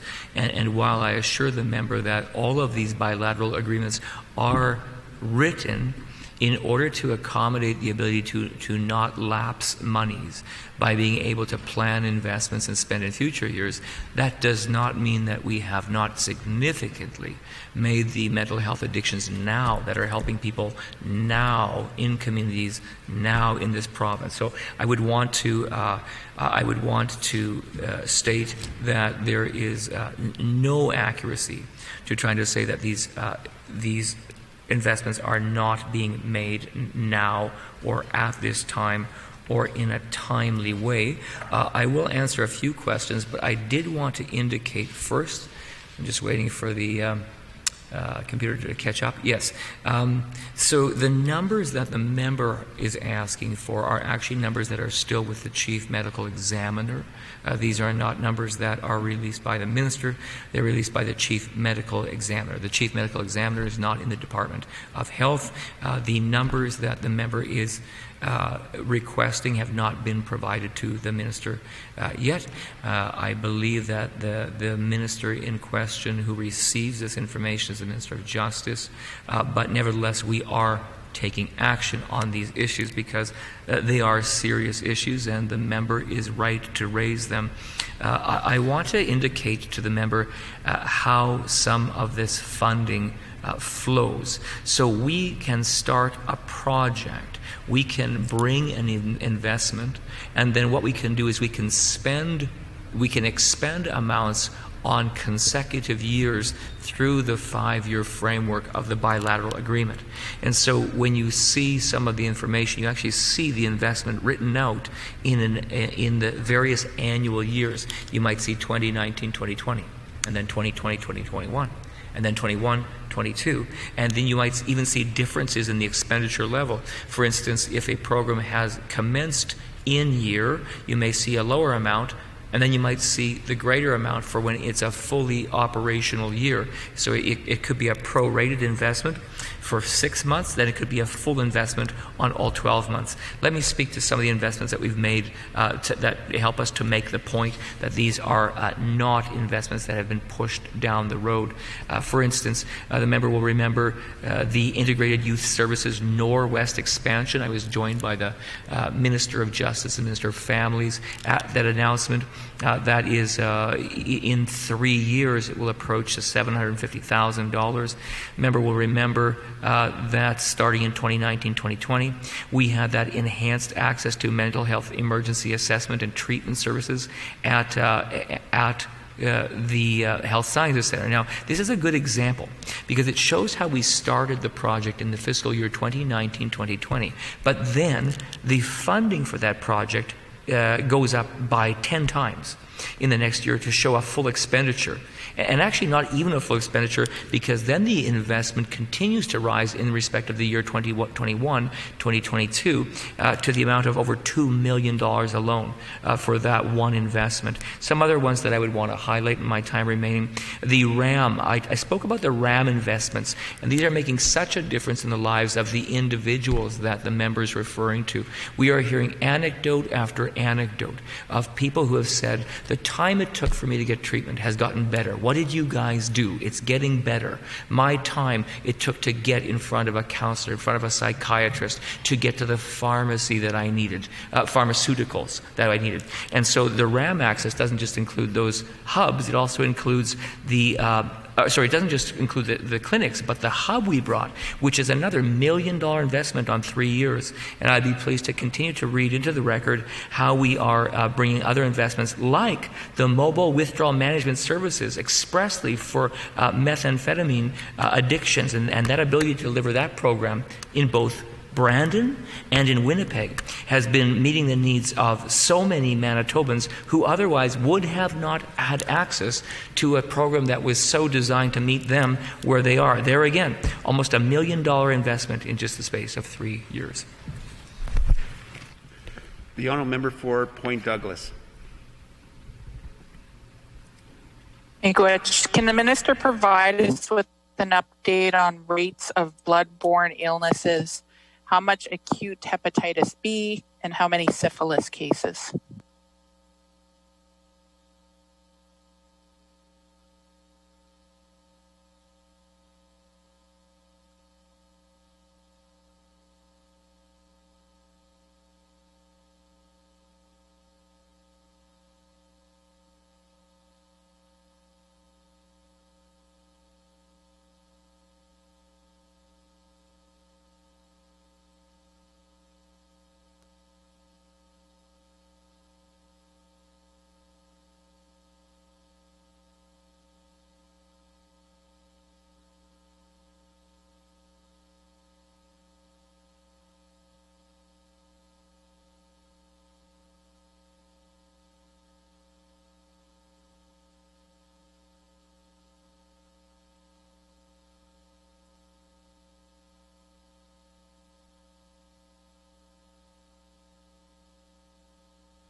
The Honourable Minister.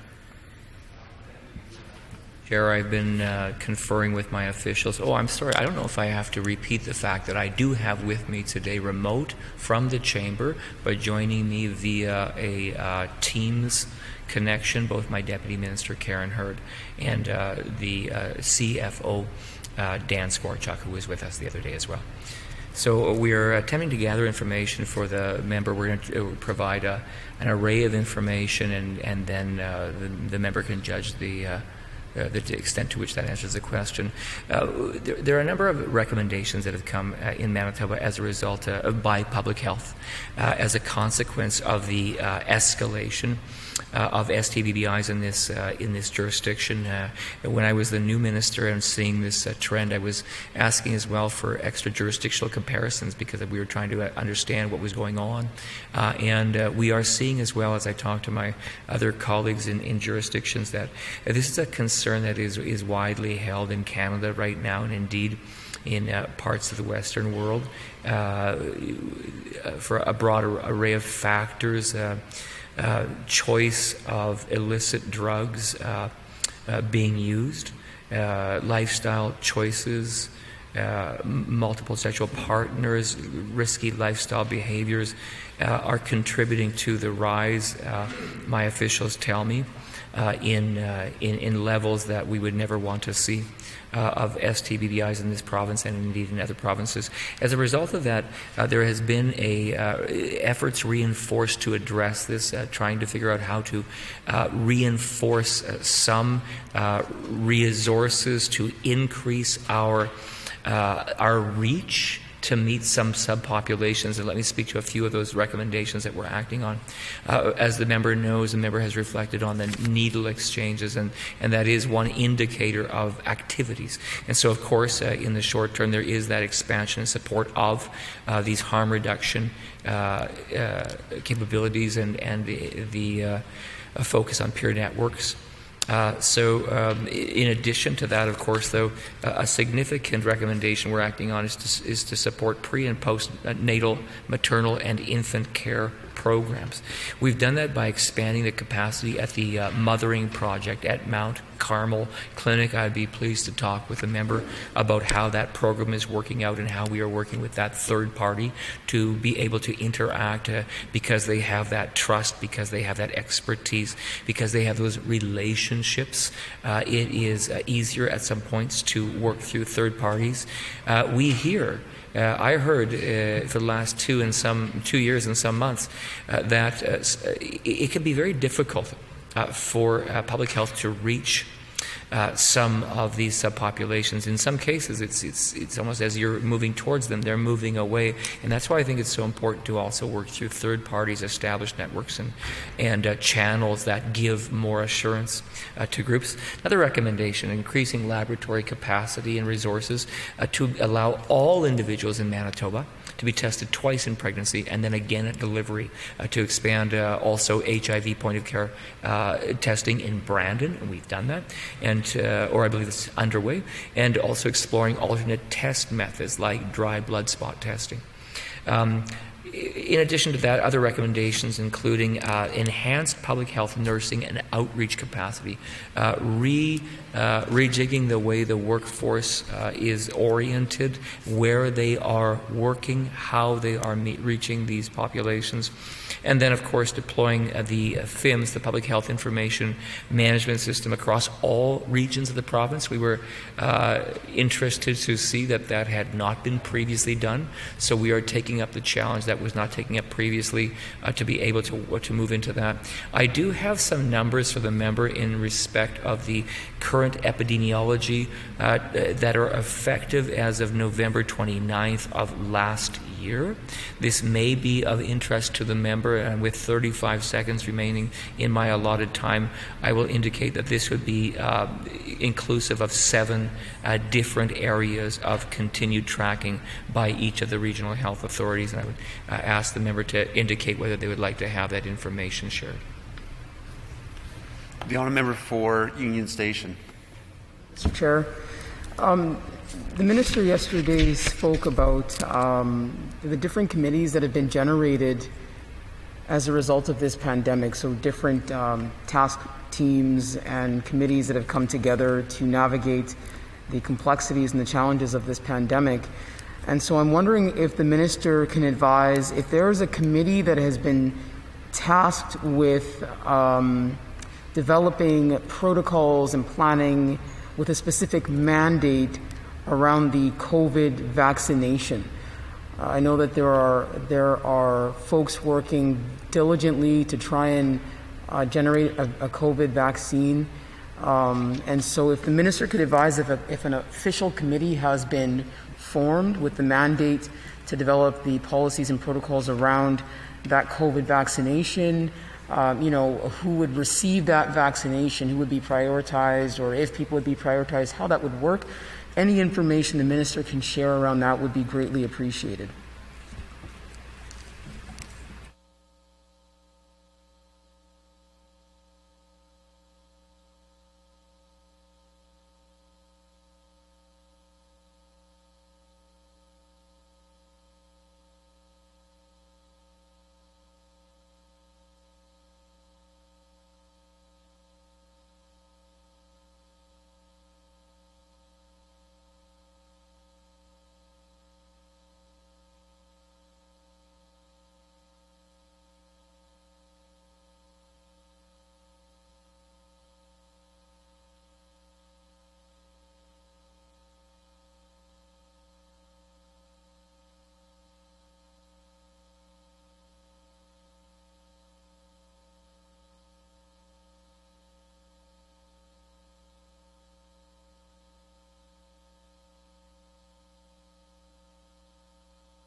Honourable Minister.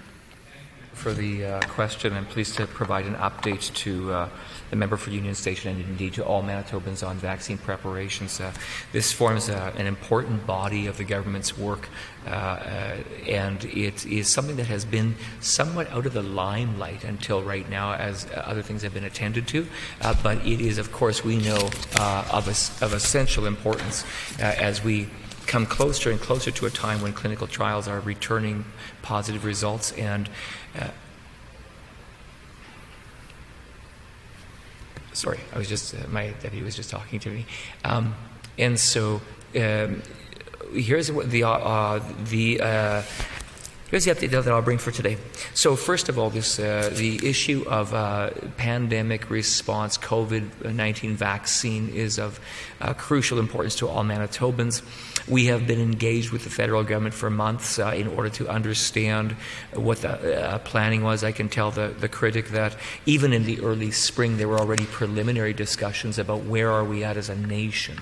Of course, there were all those natural concerns about where is a vaccine going to originate from. What will happen if vaccine is from China? What will happen if vaccine is originating from Russia? Will North America entertain the idea of vaccine products that come from other jurisdictions? Then we saw very quickly in the Western Hemisphere that effort was catching up, in continental Europe it was catching up, because there are, of course, political considerations, and I'm no expert in all of those, but we know that there is apprehension in the world.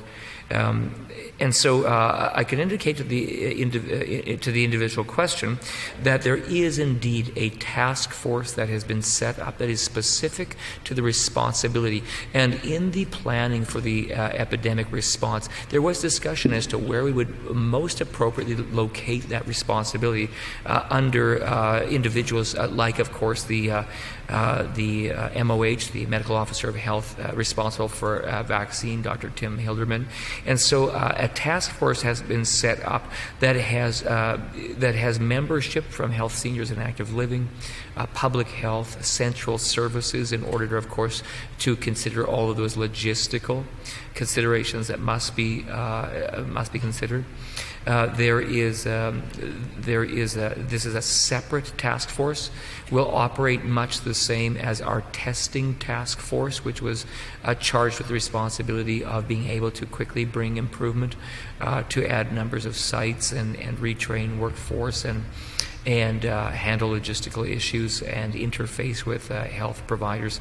So in the same way right now, there are many considerations when it comes to how we plan for vaccine. Of course, first and foremost, we must remain in contact with the federal government because they are the ones who must approve vaccine. We understand there are a number of global pharmaceutical companies that even here in North America are close, some into clinical trials, some approaching clinical trials, essentially 7 principal vaccine providers who are on the list of the federal government who are involved in this work. The task force itself reports up to the clerk's COVID coordinating committee here that has membership from various departments as well.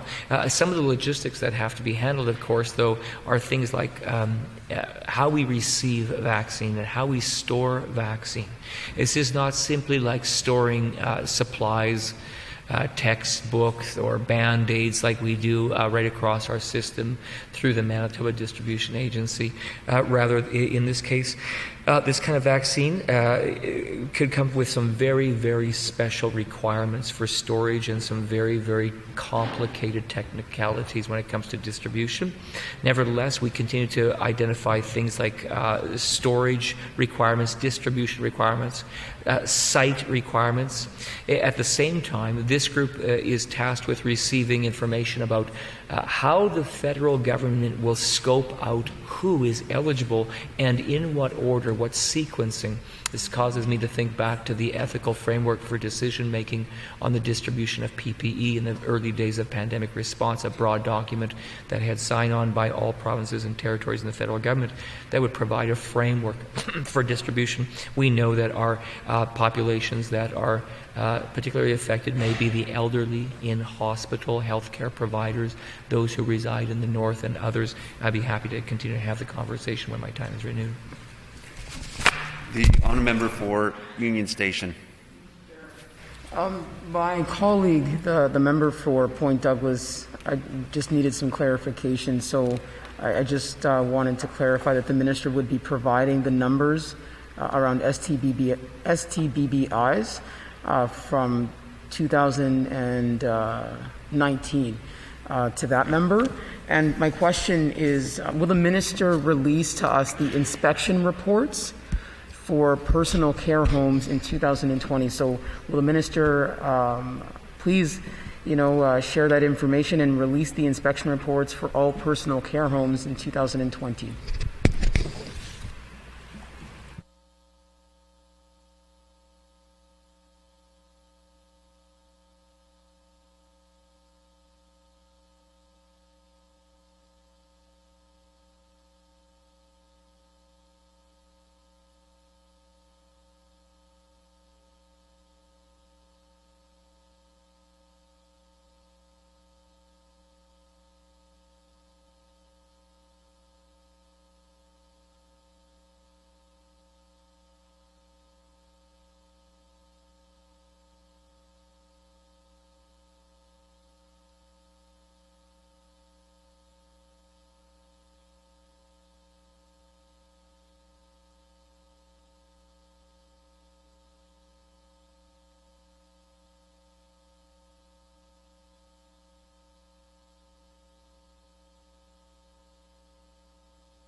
Honourable Minister.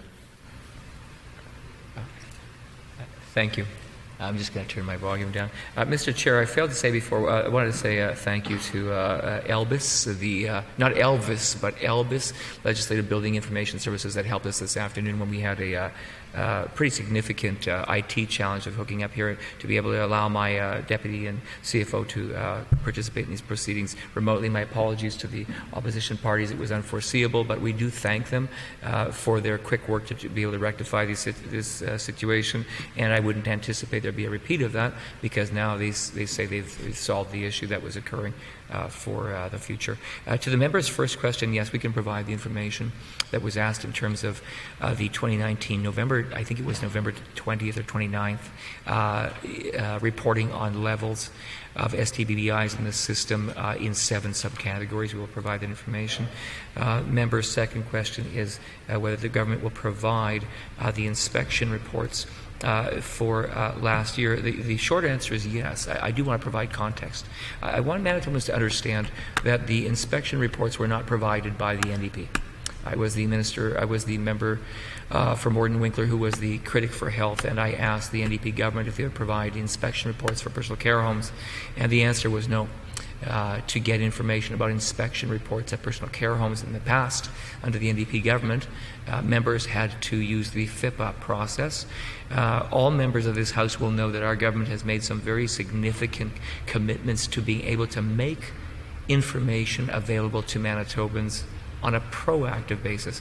And I think we have literally hundreds and hundreds of pieces of information that used to be held behind the big curtain and then only offered out in piecemeal or parsed out very carefully by FIPA officers under the previous government. And those things are now all available on our government's proactive disclosure website. Our intent as well when it comes to inspections is to also in the same way be able to put these inspection reports online, but there is more, and I want to just refer to it briefly. In Manitoba, we believe that we have a very good oversight of our 125 licensed personal care homes in this province. We know that compliance of personal care homes with the PCH standard regulations is the responsibility of the Licensing and Compliance Branch, the LCB. The current process for assessing compliance is in any 2-year period that all of the 125 PCHs receive a standards review, and in that same 2-year period, approximately 25 PCHs will also receive an unannounced review. But I want to provide an update and say that in lieu of the pandemic, of course we had to pause those standards reviews, and we quickly had advice provided to us. We said, what are we going to do? We're not going to pause inspections. And so there was actually a very, very significant plan that was returned to government. Public health ordered that we would essentially move those to be able to inspect by different means, but to do no less of an inspection of personal care homes. In fact, as a result of this, we will actually do more personal care home inspections this year than ever before. And that is quite something considering we're in a global pandemic. We know how important that process of ongoing inspections is, especially when in the spring, when all Canadian provinces had to curtail visitation privileges. That was a tremendous burden to families, to residents in those homes. A reporter had asked me about 6 months ago, what's the hardest thing we've done so far? Man, if it's not the closing of visits at personal care homes, I don't know what it was, but that was very tough. And so we know since then, of course, we've been able to open those visitation privileges more and more through our pandemic response system, restore privileges to family members, designate some family members as caregivers to have them be not even subject to the higher levels of restrictions. And then, of course, our very significant $40 million campaign to bring visitation shelters to personal care homes is significant. I wanted to add, though, that a modified review process that was developed is currently in use, and between July the 8th and October 30th, 105 MRs, these reviews were completed in addition to those 20 unannounced visits. Thus, all 125 licensed facilities participate in a review in 2020. This shows the degree to which we take inspections and standards reviews of our personal care homes seriously in order to keep residents safe. The honourable member for Union Station.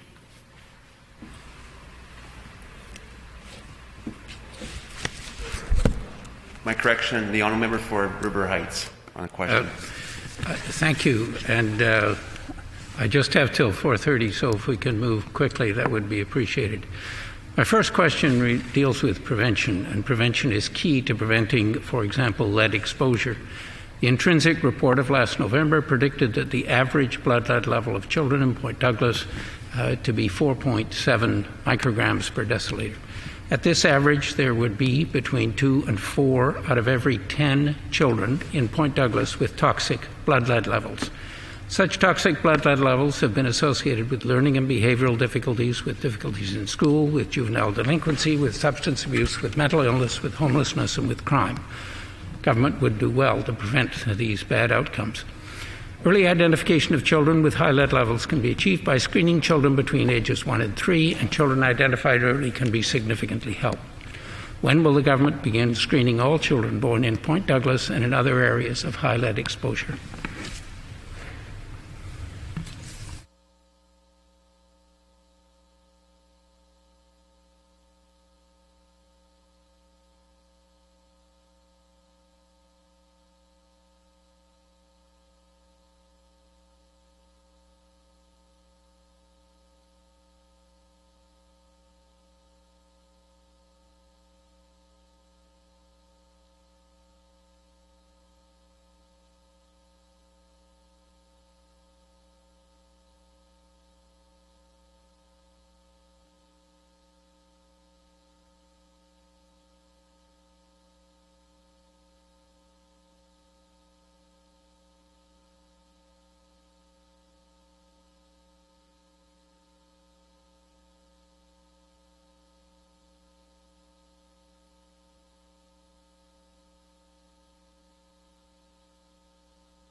The Honourable Minister. Member for the question. The member knows that this government has responded very significantly when it comes to the issues that the member is raising on concentrations of lead in soil in some Winnipeg neighborhoods. If I reflect and review, I know this file came to my attention. It's a shared responsibility between health, seniors, and active living, and also the Department of Conservation and Climate. We became aware of what can only be described as a cover-up by the former government when it came to disclosing to families, neighborhoods, schools, community centers, the knowledge they had of elevated levels of lead in soil. From a study that had taken place years ago, we became aware of even the fact that there had been resources designed, things like websites, public-facing activities to be able to let the public know and to disclose to them what the level of concern should be. And then we also became aware that those resources were never deployed, they were never acted on. Instead, these things were swept under the rug, and that is why the former Minister for Conservation and Climate and their role had ordered a review, new tests. We received a master report. The member will know that master report. We did a tender and award of a contract for assessment and lead remediation activities at Weston School for the amount of almost $500,000. We collaborated, of course, for additional materials to develop and implement hand washing toolkits, educational materials. We presented, we made presentations to parents and caregivers for the purposes of reducing lead exposure. We directed Conservation and Climate to establish a soil monitoring program for Winnipeg neighborhoods. I sat in on those same briefings to see what those additional levels were. I think that what we read in the the summary of the reports we got back is that there is no immediate risk that the water is safe to drink. I remember sitting with the former acting Chief Provincial Public Health Officer before our current Chief Provincial Public Health Officer took his role. And the former chief, I said, help me understand the relative danger in these neighborhoods. I said, would you play in this playground with your children? And he said, without a doubt. I said, would you be safe to have your children be outside as the Chief Provincial Public Health Officer? He said, without a doubt. And he talked to me about the kind of interaction with soil that would be necessary, how incredibly intense that would have to be. Essentially, you would have to ingest soil in order for it to be unsafe. So we were, obviously you want to acknowledge that people are fearful when they hear this. That's why we took action. That is why we took action with Central Services and Conservation and Climate, including a contract for $100,000 to scope business needs to inform system data and reporting requirements. We did mitigation, remediation work to the specific recommendation in the report to which the member is referring. There are questions that are still outstanding about that key or that specific recommendation. It wasn't a key recommendation, but it talked about the report talked about whether there would be value for a reporting and monitoring system, and we have been advised by officials that while possible, they're not certain the value that this would add or how they would go about doing that. Nevertheless, I think we all agree that what is essential in all of this is that that there's good hand washing techniques in place, that we are eliminating ingestion by transfer, and that we are continuing to commit to education to raise awareness of common exposure routes and impact routine activities and ways to reduce exposure. So there are no legislative changes that were required to implement the proposals we've done, but we have moved forward to implement the response to the recommendations, continuing to educate, respond to inquiries by people, and we continue to develop planning for the future to reduce lead emissions. We know that lead resides in soil for a long, long time. We know that there is less lead around than there was, but of course the member and I both understand that lead resides in soil and that degradation rate is slow. and that is why we took the exceptional measures as well of mitigating right at Weston School and some other places to make sure that there was an abundance of awareness of how we were acting. The honourable member for River Heights. Yeah, I will just provide a summary comment and then hand it back to the member for Union Station. I thank the member, but he misses the main point. That is that there are kids right now with toxic blood levels, and they are not being detected and picked up and helped, and they need to be. So I now pass it back to the member for Union Station. The honourable member for Union Station. Oh, the honourable member for the honourable minister. Chair, can you advise if that's allowable under the rules that I am not allowed the opportunity to respond to the member's question? Yes, you can respond if you want. The honourable member for the honourable minister. Thank you. One moment.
The honourable minister. River Heights makes the claim that this is the most important part of the study. We would agree that safety is essential, but it has not been the opinion of senior leadership that the biomonitoring study is the most crucial part of this. We believe that education of the public is the most crucial part of this. That reassurance that it is safe to move around in their communities, it's safe to grow vegetables in gardens, that hand washing is important so as to not ingest materials. But there's also the complications around how such a study would take place. It is a lot of work to undertake for a benefit that has that is questionable. It would be like a very large and complex cohorting. You would have to have buy-in. We're not certain that all families would allow the children to participate. If there is a migration of individuals, it would be very difficult to be able to track that.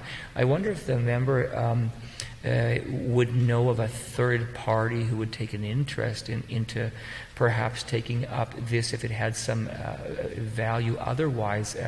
But we continue to receive the advice that the most important things from the department's perspective, departments plural, is that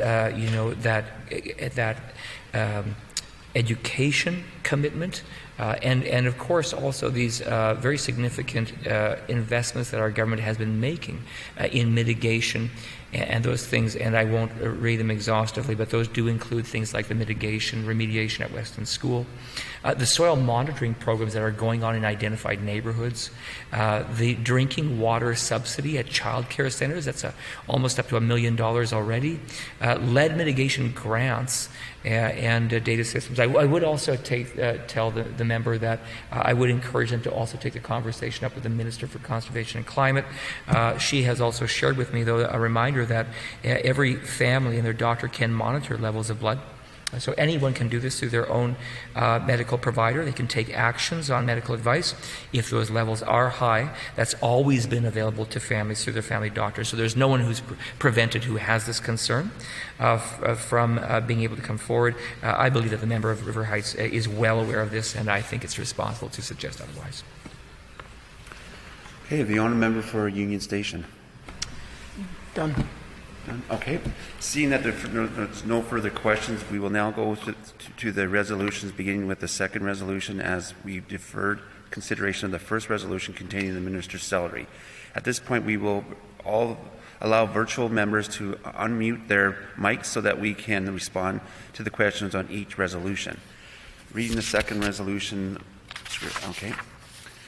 Resolution 21.2, resolved that there be granted to Her Majesty a sum not exceeding $31,338,000 for health, senior and active living, policy and accountability for fiscal year ending March 31st, 2021. Shall the resolution pass? Pass. The resolution is accordingly passed. Resolution 21.3, resolved that there be granted to Her Majesty a sum not exceeding $13,877,000 for health, senior and active living, insurance for fiscal year ending March 31st, 2021. Shall the resolution pass? Pass. The resolution is accordingly passed. Resolution 21.4, resolved that there be granted to Her Majesty a sum not exceeding $31,082,000 for health, senior and active living, population health for fiscal year ending March 31st, 2021. Shall the resolution pass? Pass. The resolution is accordingly passed. Resolution 21.5, resolved that there be granted to Her Majesty a sum not exceeding $76,079,000 for health, seniors and active living, transition for the fiscal year ending March 31st, 2021. Shall the resolution pass? Pass. The resolution is accordingly passed. Resolution 21.6, resolved that there be granted to Her Majesty a sum not exceeding $5,920,669,000 for health, senior and active living, health services insurance fund for the fiscal year ending March 31st, 2021. Shall the resolution pass? Pass. The resolution is accordingly passed. Resolution 21.7, resolved that there be granted to Her Majesty a sum not exceeding $213,587,000 for health, senior and active living, capital funding for the fiscal year ending March 31st, 2021. Shall the resolution pass? Pass. The resolution is accordingly passed. Resolution 21.8, resolved that there be granted to Her Majesty a sum not exceeding $3,485,000 for health, seniors and active living, capital assets for the fiscal year ending March 31st, 2021. Shall the resolution pass? Pass. The resolution is accordingly passed. Resolution 21.9, resolved that there be granted to Her Majesty a sum not exceeding $291,217,000 for health, senior, and active living, other reporting entities, capital investments for the fiscal year ending March 31st, 2021. Shall the resolution pass? Pass. The resolution is accordingly passed. The last item to be considered for the estimates from the department is the item 21.1A, the minister's salary contained in resolution 21.1. At this point, we request that all ministerial... Okay, wait. The floor is open for any questions. The honourable member for Union Station. I move that line item 21.1A be amended so that the minister's salary be reduced to $1.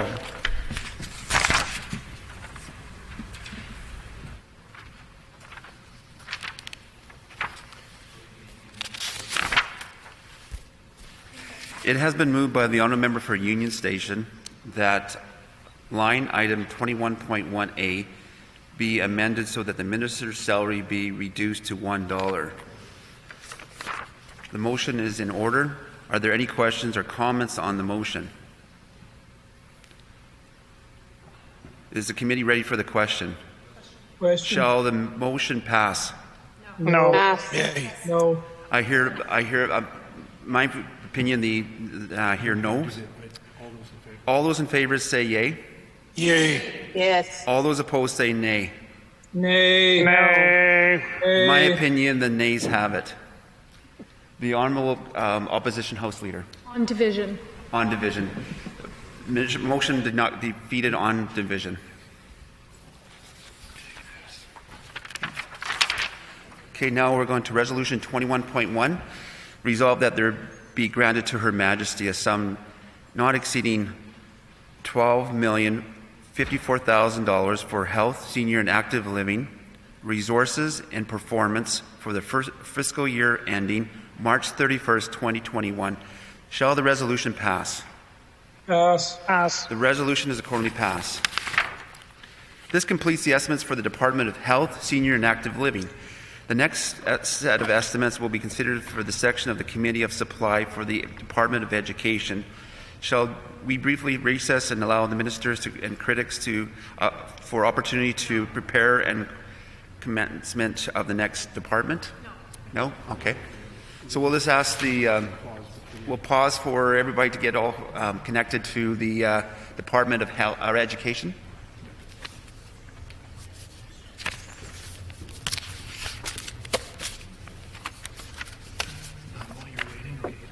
Sure.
Will the Committee of Supplies please come to order?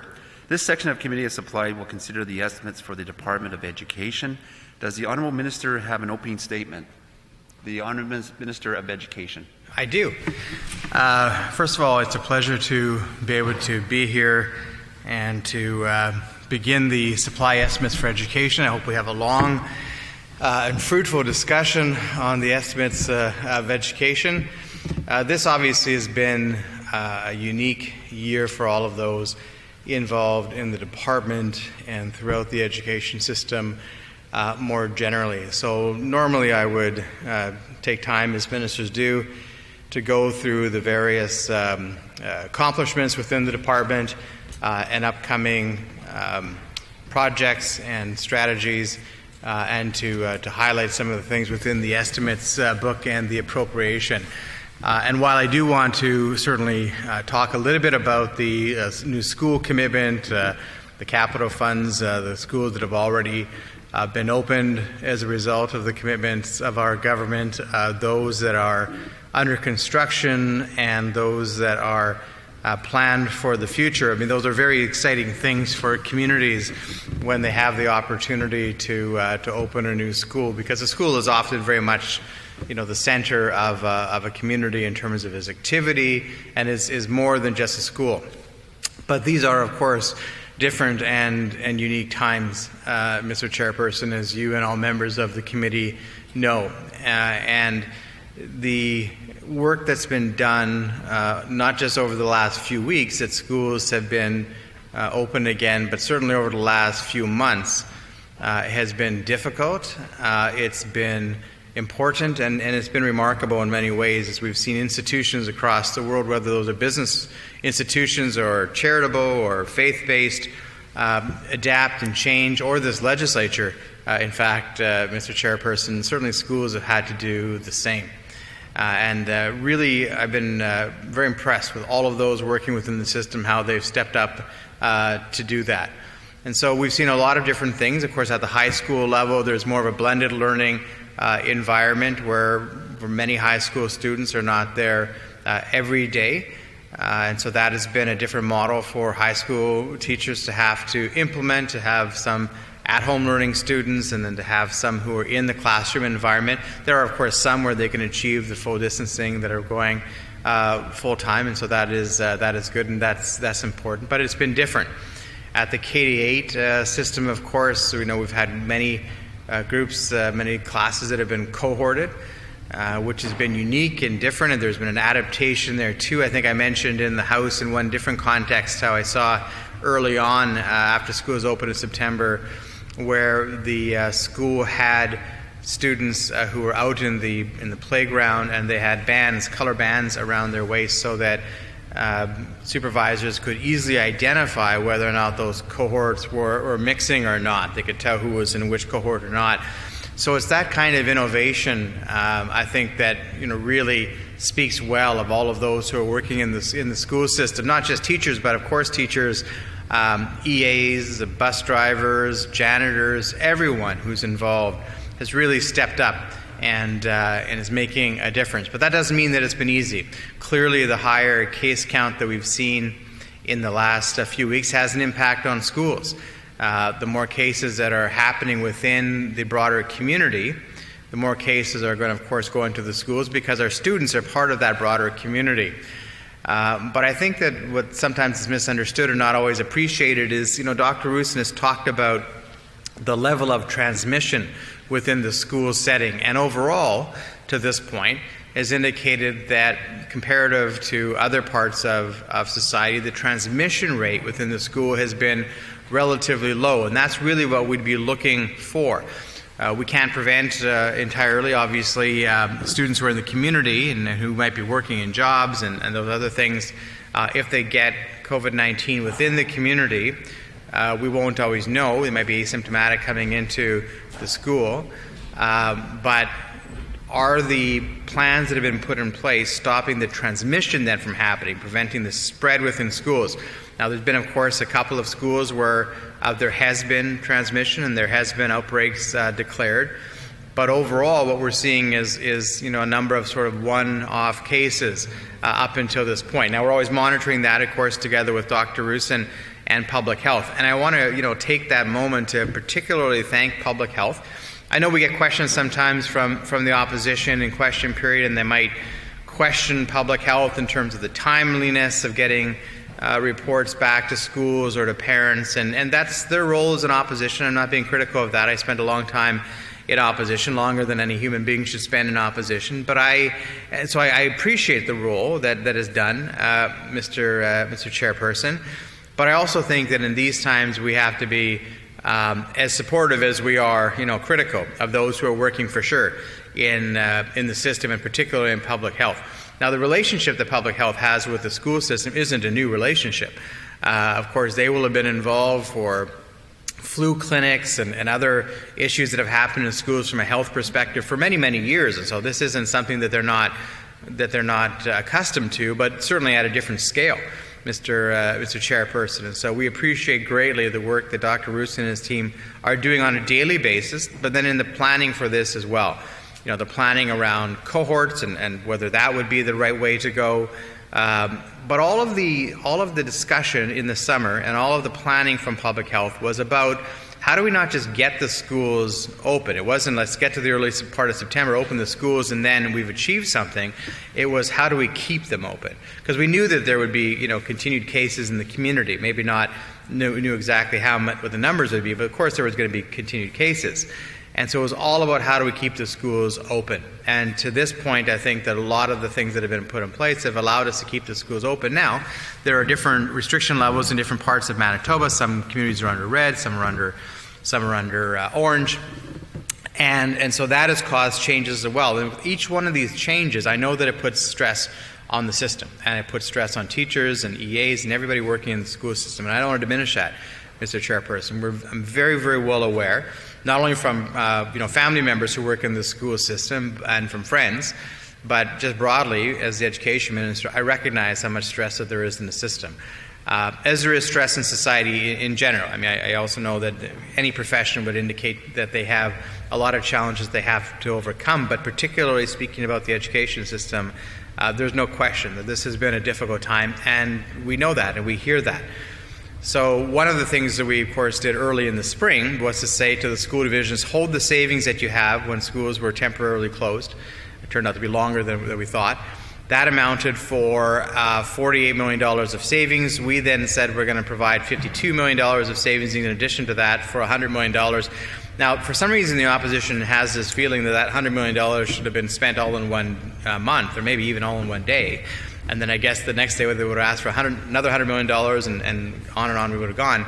But that was never the intention. The intention was we have $100 million of taxpayers' dollars available for school divisions, and they can use that for the various things they need that are COVID-related as we're going along. And they are using it. I reported to the House that about $15.5 million was spent in September.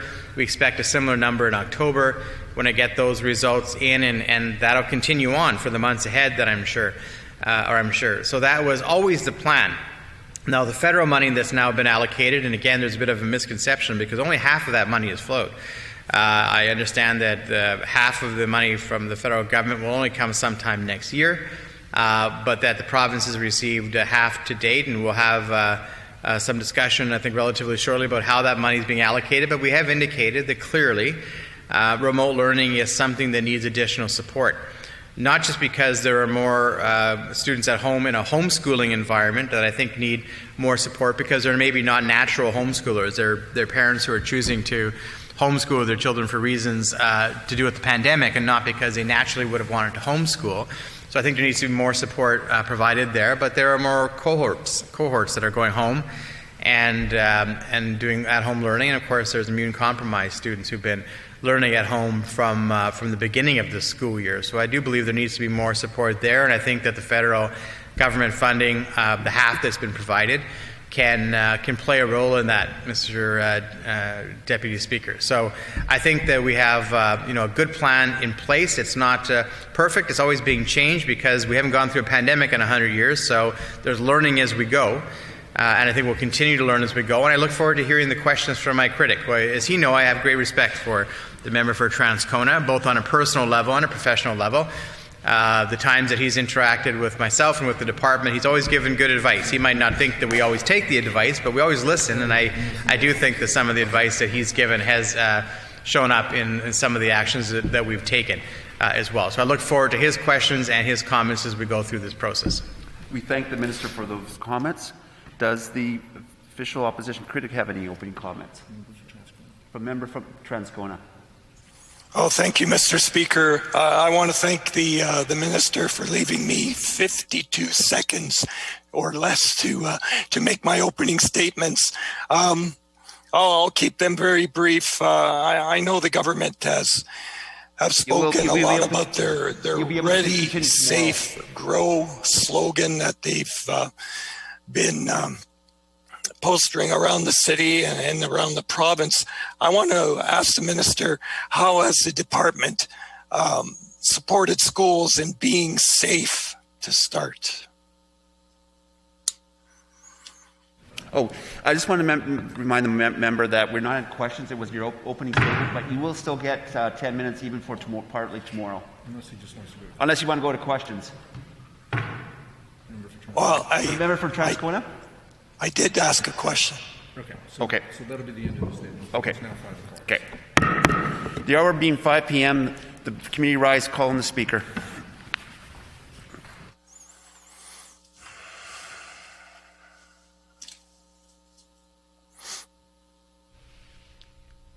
The hour being 5 p.m., this House is now adjourned and stands adjourned until 10 a.m. tomorrow.